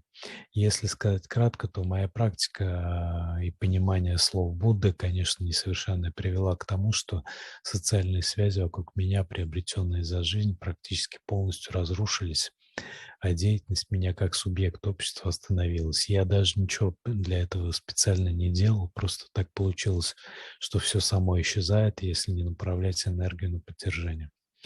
Я трезво отдаю себе отчет, что я не йогин, который может жить в лесу в полном безмолвии, изоляции. То есть я на данном этапе слишком слаб для этого. Если, например, я стану монахом, а потом передумаю, то это будет не очень хорошо. Мне не нужно делать такой выбор. У меня есть средства для существования, и материальная сторона жизни не сильно беспокоит. Я становлюсь аскетом-горожанином, сокращаю потребление до минимума. Сиддхартха расстался даже со своими друзьями-аскетами перед тем, как стал Буддой. Он остался в полном одиночестве, ушел, оставив все. Возможно ли такой путь, или настолько отдаляться от общества — это ошибка, которая несет сильные искажения? Например, я часто слышу и читаю, что буддист так делать не должен. Например, у Танисара Бхикху, Кантипала Бхикху или Далай-лама. Окей, Бханте. Please. So please tell, this can change his perspective in a huge way. Like the Buddha said, the world is the world is like built from the six senses, uh, and within this frame, usually like 6 feet, this frame, bound is like usually 6 feet, no? Huh? So within this frame, I tell this is the world. This is the reason of the world. uh, This is the being free from the world, and this is the path of being free from the world. So if actually a person fix his or her own world, they are fixing the world, because we each other create the world from our six senses. Now I have, like, you all also as a part of my world. No? But before, maybe a few years ago, I didn't know, no? We didn't meet. So, no, I heard about Russia, no, but I didn't meet you all, right? Uh, So in my world, Russia was part, but I didn't know people in detail, no, or who they were, what they were names, or what no they were practicing or doing anything. So, but now it's a part of my world, no. So in each moment, we are building our own world. So if you get that idea, so it's not like you run away or escape or hide, huh? Or you are trying to evade the world which you think is outside of yourself. Now, let me tell a very nice story. No? Like, I don't know, every day some story. No? So there was a child. No? Maybe you already heard this. Huh? You know, jigsaw puzzle. A jigsaw puzzle. No? You Mhm. break the parts and then you Mhm, get mhm, fixed. No? mhm, Huh? mhm. So the father brought him a jigsaw puzzle. It was he had to fix the world, but this kid very intelligent. Yeah? Before they broke the part, he saw like behind at the back, because it's like a play or like a board. No, you break it later before it's packed. No, before he saw a picture of a man. Huh? But countries are many, right? And if you break it into small like little pieces, it's a lot. No, so this clever boy, like or child, like he started fixing the man. And then after he start, because man easy, you know the head, the neck, the shoulders, the hands, not like making a whole map of like 200 plus countries, no. And that was if you break into small parts, it will be like more, no, like 600 or 800 parts he has to fix, no. Uh, so then what he did, he fixed the man, and when he turned it around, the world was already fixed, no. So it's easy to fix a man than trying to fix the world. But in the later end, when you understand Buddha words and what he also did, that's why Prince Siddhartha, he went, he renounced, no, because he had to find within. That's the idea. It's not like you're running away, or like it's not a practice of how to say self annihilation, not attakilamatani yoga, neither kamasikal, not you don't get indulged, or you're not jumping like he said, like uh how to say, like he's under the shower and getting this bath of feces, no, excreta, or we are not trying to jump into the pit. We are living. There are many suttas, no, Nivapaka Sutta, all these things explain very nicely this. eh? So okay, you don't have to run away, you don't have to become a monk, just but doing those practices sometimes helps. Going for a retreat, no, if you cannot dedicate fully, no, then it's okay, no, like it's up to each and every person. Each person is unique. huh? They have their own capacities, but see what is working for you. And it's not something we are angry with the world and we are like that.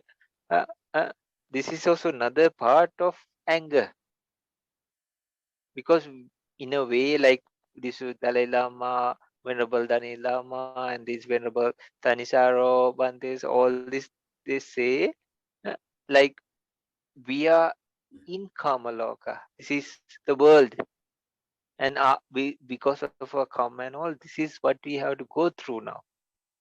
uh, because we also have some part to do with it. It's not just the society. It's not just the outer world. So then the idea is like we are at peace with it, or we are in acceptance. We don't fight it. No, we are not trying to because we cannot.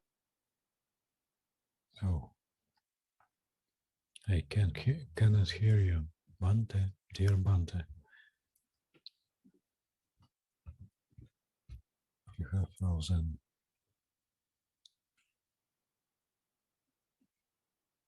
Окей, я пока буду переводить. Бханте у нас исчез. Значит, Бханте говорит следующее.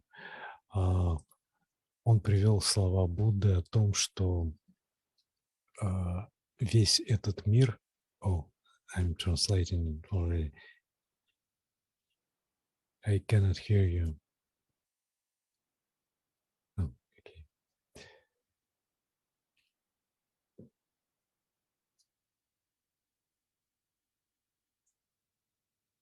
В общем, Бханте говорил следующее.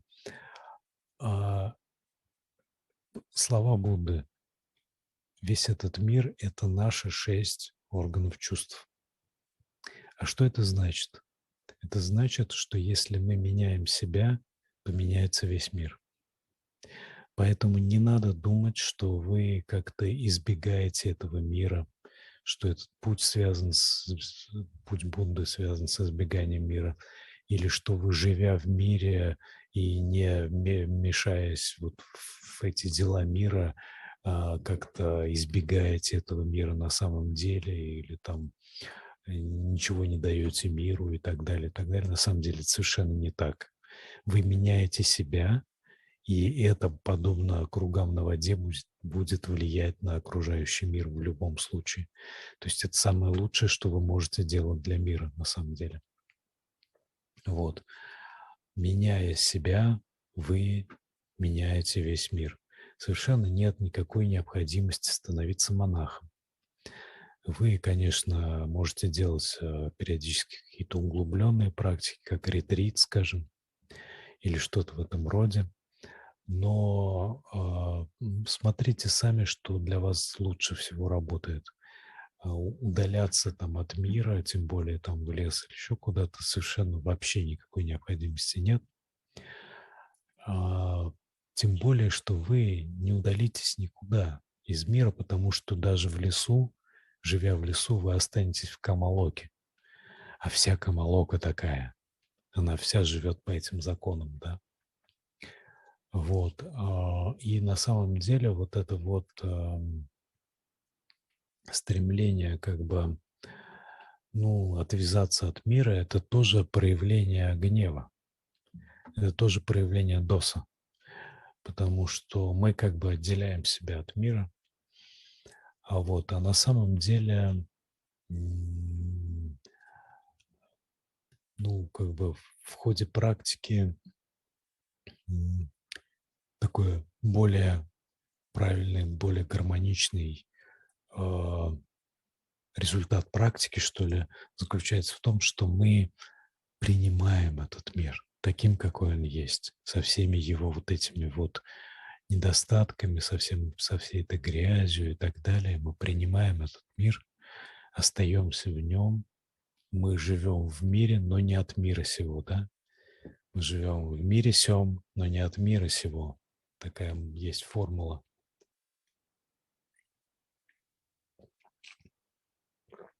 Вот. Мы идем, как это тоже есть такая поговорка, мы идем обычной дорогой, но необычным способом, да? Вот, то есть это про нас. Да, мы живем в том же мире, в тех же городах, да, среди этих же людей, но мы живем иначе. Мы выстраиваем свою жизнь иначе. И это наш путь, да, таков путь, так сказать. Как, опять же, Бханте привел такую историю, что одному ребенку купили пазлы собирать, да, и там была карта мира на этих пазлах. Но ребенок был прошаренный, И он посмотрел, значит, на другую картинку, которая с обратной стороны этого пазла. Да, и, значит, отец ему сказал, что соберешь карту мира, и, значит, я тебе подарок сделаю. И он, значит, ребенок посмотрел, что там на другой стороне этих пазлов, другая картинка, а там человек, изображение человека. И он стал собирать человека, потому что его легче собрать. Мы же знаем там, что где там у него глаза, уши и так далее. А карту мира это еще надо понять, что где там какая страна.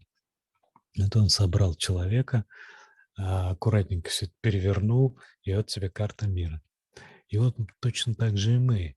Мы, начиная с себя, начиная с человека, изменяем весь мир, да, мы переходим ко всему миру. И таким образом получается, что, пожалуйста, люди ссорятся, да, люди занимаются какой-то ерундой, а вот тут рядом есть человек, который не ссорится, который не занимается ерундой, который не выходит из себя в такой же ситуации вроде бы. Люди это видят, и люди такие, а что, так можно было? Да, они понимают, что можно жить по-другому. И, возможно, глядя на вас, кто-то из них заинтересуется дамой, но даже если не заинтересуется, просто сами эти модели поведения, новые, другие, правильные, хорошие модели поведения будут вброшены, так сказать, в общество. И они будут жить, они будут развиваться в других людях. Другие люди будут перенимать их. Люди – социальные существа. Глядя на других людей, они перенимают их модель поведения. Чем больше таких правильных моделей поведения, спокойных, может быть, дружелюбных и так далее, тем лучше для общества, тем оно становится гармоничнее, благоприятнее, да. А там, глядишь, в этом обществе станет больше условий для того, чтобы другие люди практиковали и так далее. И все это из-за вас. Ну, может быть, и там в какой-то небольшой степени, но тем не менее. Поэтому все это влияет, все это играет роль. Вы просто, живя в обществе и практикуя, влияете на общество в огромной степени. Может быть, вам это не видно, но тем не менее это так. Таким образом. Бханте, we cannot hear you.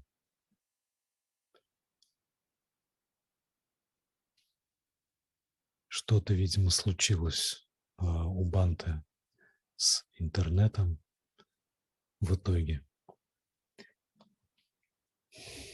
Hello? О, Бханте, yeah. Yeah, something wrong with the internet. Yeah. Uh, Okay. So please tell, like in the Buddha's words itself, he said, Atta kilamatan yogo dukkho, kama sukalikan yogo dukkho, no? He said kama sukalikan yogo dukkho, and Atta kilamatan. So it is a way each individual. So nobody can say, because it depends on each. For example, say a monk who's eating 1 meal per day. So some person who is eating 2 meals can say, oh, what is this? It's Atta Kilomatana yoga. But maybe he's very comfortable, no?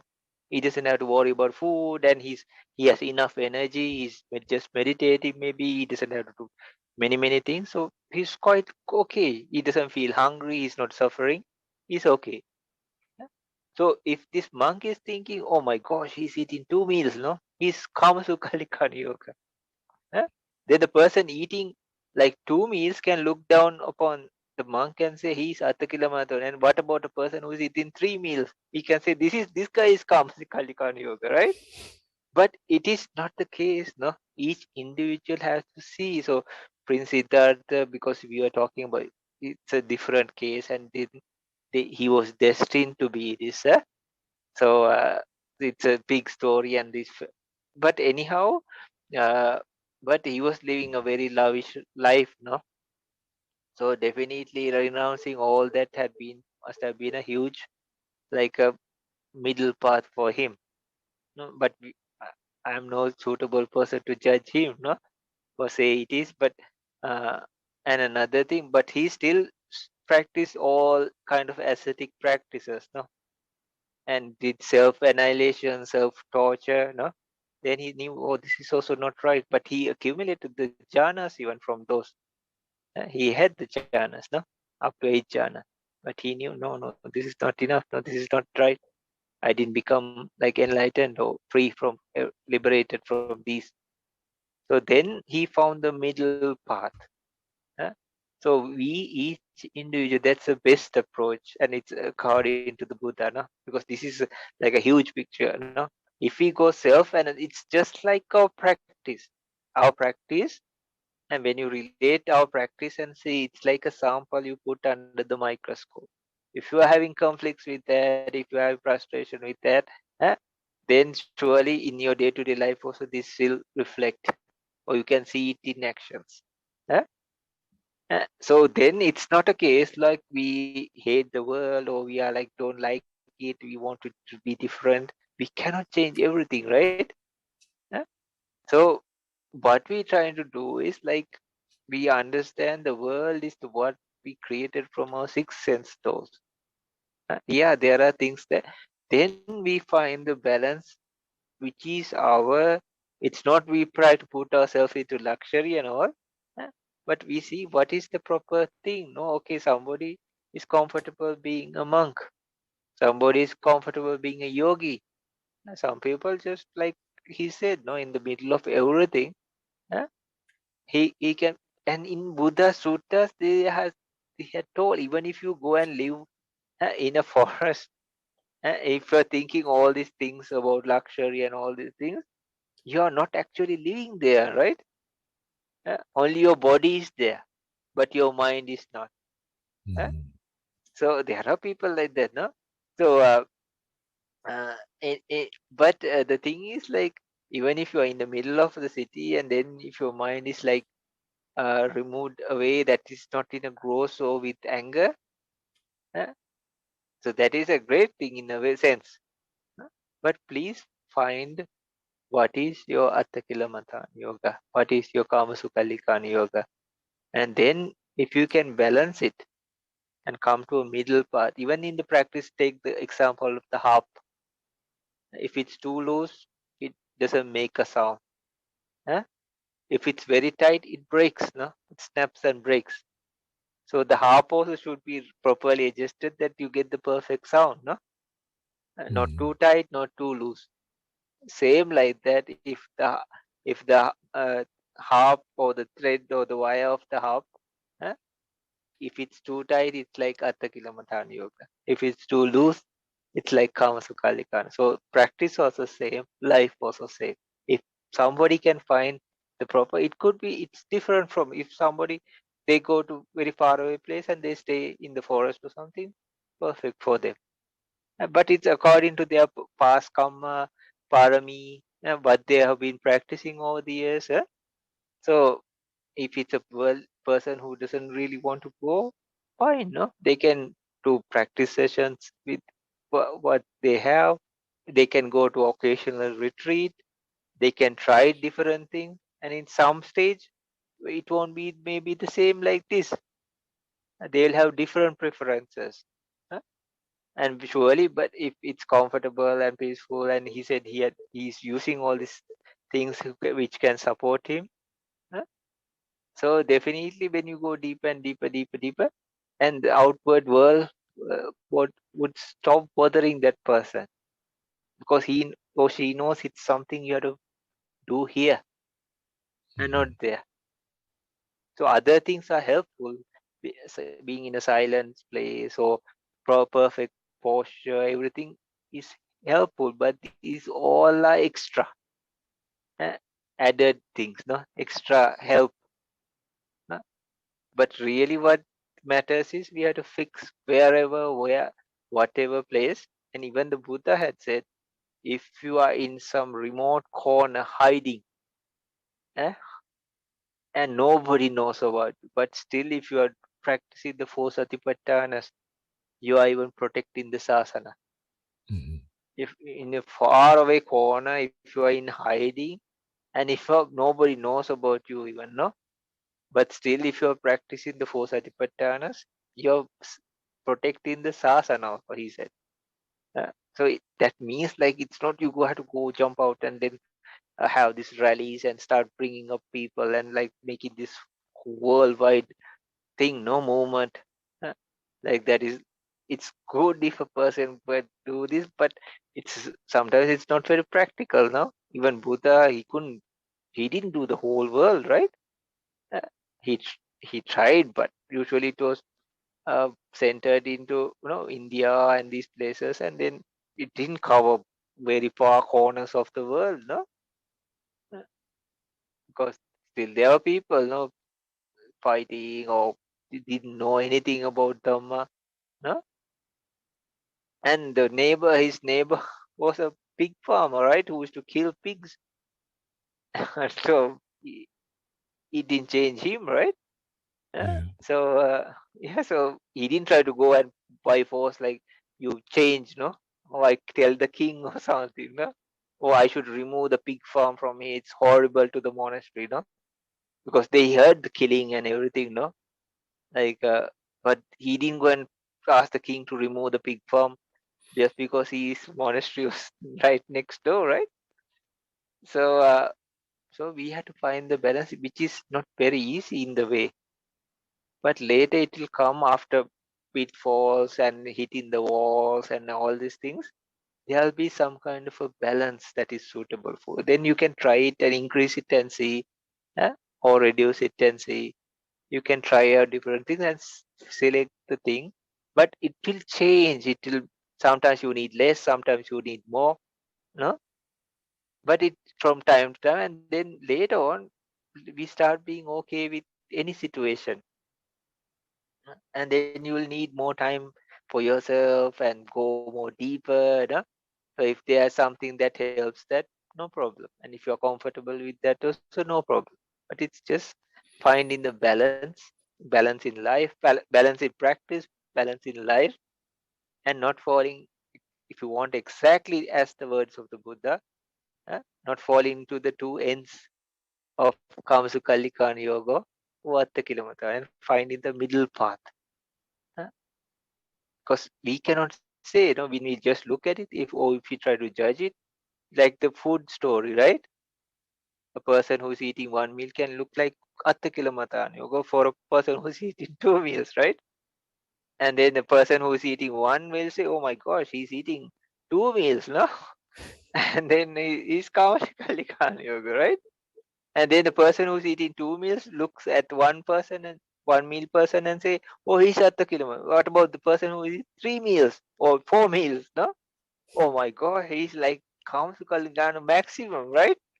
He eats 6 meals per day, Uh, So, but it's not, no? Some people need more, no? Some people can eat more, no? Some people can eat less. It depends on different time periods. They need sometimes lesser food or more food, no? Sometimes they are sick, they just need some liquid, maybe, So likewise the same, life was the same, the practice was the same. Okay? Окей. И с тем, чтобы стать монахом, тоже нет никакой проблемы, но надо понимать, что мы в практике делаем то, что как бы сказать, нам комфортно, то есть то, что не вызывает в нас ощущения, что мы там что-то вот такое делаем сверх необходимого, героическое, аскетическое и так далее. Срединный путь, опять же, мы возвращаемся к срединному пути. Необходимо посмотреть, что для нас является too much, да, там слишком много, то есть такая аскеза, или что для нас является уже излишеством, и жить посередине. Да? Для кого-то монашество – это на самом деле срединная жизнь, это не аскеза. Для них просто, для такого человека, это приятная, хорошая жизнь на самом деле, да, и он именно поэтому так живет. Или жить в лесу в одиночестве, да, то есть он медитирует, он живет так, потому что ему так хорошо, а не потому, что это там необходимо и так далее. Это дополнительная просто такая фишка, да, она для кого-то подходит, для кого-то нет. Все зависит от кармы, от парами, от качеств человека, да, вот. Более того, с течением жизни это меняется. То есть если для вас сейчас, там, допустим, пойти в лес, это жить, это там, ну, как-то слишком, то никто не знает, что будет через 10 лет. Нужно для вас, это уже станет вполне так нормально, и вы пойдете и будете жить вообще без напряжения, в удовольствие, да. Если это так будет, то, ну, какие проблемы, да, вы идете и живете там так. В любом случае надо просто понимать, что наша практика, как бы это лучшее, что мы можем сделать для мира. Не надо никого пытаться изменить, там, переубедить или прочее. Надо практиковать, и этого достаточно. Будда говорил, что даже если человек там живет в абсолютной изоляции, никто его не видит, но он при этом практикует сатипаттану, он тем самым поддерживает сасану, то есть он поддерживает учение, он поддерживает дамму в этом мире. Поэтому это наша задача, это наш путь, это наша радость практиковать учение. Вот и все, да, и делать все, что нас радует. То есть радует именно не в чувственном смысле, а в смысле даммы, учиться жить посередине. Это, это искусство, это не сразу получается, да, но мы учимся, и чем дальше, тем у нас вот это вот чувство середины будет укрепляться, и мы будем в каждой ситуации видеть, как поступить посередине, да, срединно. Как поступить срединно? Это вот срединность, о которой Будда сказал в первой своей проповеди, она пронизывает все учение, всю практику, всю жизнь практикующего. То есть это и в практике, и в учении, везде. Вот эта вот срединность.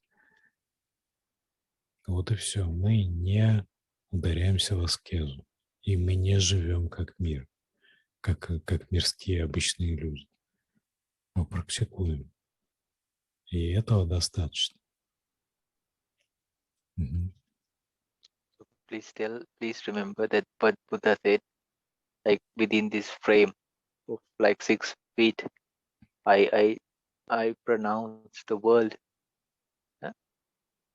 Panavavadan, yeah, I pronounce. So the world, the reason for the world, the liberation from the world, and the path of liberation for the world. If somebody can get the idea of this, that will be a huge eye opener. Or like then we don't have to fight with the world or try to change or wish it won't be. It is good if it's good, but what can we do? We cannot do huge things, right? So we help or do, let's like saving the animals, no? Just like that. We don't just wait or just forget, look aside. But it's not like we get caught and we're trying to change everything, no? Anything and everything we cannot do, right? So, but the best of things is like we change the world within. So that's the best thing. Then surely the world around us will also change. That's the best thing we can do, and that's the easiest thing also we can do. Мгм. И Будда говорил, что во всех 6 мирах самое лучшее, что мы можем сделать, это познать и реализовать 4 благородные истины. реализовать, что такое страдание, в чем его причина, как эту причину преодолеть и познать путь к преодолению этой причины, то есть страстного желания. И это самое лучшее, самое легкое, самое приятное, самое замечательное, что мы можем делать. И мы это делаем, находясь прямо в мире. Каждый по-своему. У каждого получается так, как получается, как это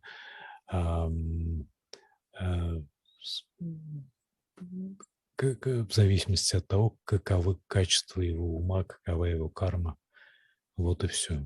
Для кого-то карма такая, что он с легкостью идет в монахи, и так складывается жизнь. Для кого-то это не так. Для кого-то надо жить в городе, быть аскетом, горожанином, да, аскетом не надо слишком в аскезу углубляться, горожанином, практикующим. Нормально. И то, и другое нормально. Okay. So any more questions? I have no question for today from people. Если у кого-то еще есть вопросы, задавайте, или мы заканчиваем на сегодня. Okay, I guess we have no question for today. Okay. Ready. It was very nice, and please tell them that I also really how to say pray or share merit and send metta to all people in Russia also. And then I wish please select one meditation object and try to go. We don't have to. There's a straightforward, very clear path. So please use that. Don't delay. We don't know what's happening in the future. Nobody knows, no. Even us in Sri Lanka, we don't know what will happen, no. So please quickly there. If you go, we can implement or use this very nicely and work your way towards liberation, no, freedom, total happiness, with all our hearts and minds. We wish everybody may you be well, may you be safe, may you be happy, and may you be liberated and reach the total happiness, peace of Nibbana. Sukhi hoto, Nibbana pache hoto. Very nice to meet you all. And it was very nice, and very nice people are opening up now, no? And discussing and asking this. Yeah, thank you very much. And it was very nice. Thanks a lot. And I think that we have to pray also for people in Ukraine, not only in Russia, because Russia attacks Ukraine, and Russian bombs are exploding on the Ukraine territory, and people in Ukraine are dying right now, and we have to pray for them Of also. all sides, no? Of all sides people, no? All sides. Yeah. Absolutely. No. Thank you very much, Bhante. Oh, yeah. That was absolutely wonderful and precious to... And if this person really wants, we can slowly discuss with him on another day even, just because these are not things we are making up, no? So Absolutely. if he's really thinking of this, we can slowly if he is interested in 4 elements or 4 elements and 32 body parts, very easy, no? You just like a body scan. So let's see what he says, no? Okay. Итак, Бханте говорит, что он каждый день молится за нас, за людей в России. Я еще добавил, что и за людей в Украине надо тоже молиться. И он желает нам счастливой практики. Если тот джентльмен, который задавал вопрос вторым, если возникнет стремление попробовать там тот или иной объект медитации, там 4 элемента, например, очень достаточно легко для него, наверное, пойдет, потому что это как бы тоже сканирование тела своего рода, то дайте знать, мы это, ну, организуем, в общем, как бы обсуждение этой практики и инструкции. Вот, в целом рекомендация такая, что возьмите один объект какой-то, работайте с ним, практикуйте самади, практикуйте силу, практикуйте самади, и в итоге придете к панья. Вот, и вот таким образом на сегодня. Спокойной ночи всем. Спасибо за участие. Thanks a lot, Bhante. Okay, you all have a good rest now. Yeah, and same to you. Yeah, have a good night. See you soon. Take care. Yeah, see you soon.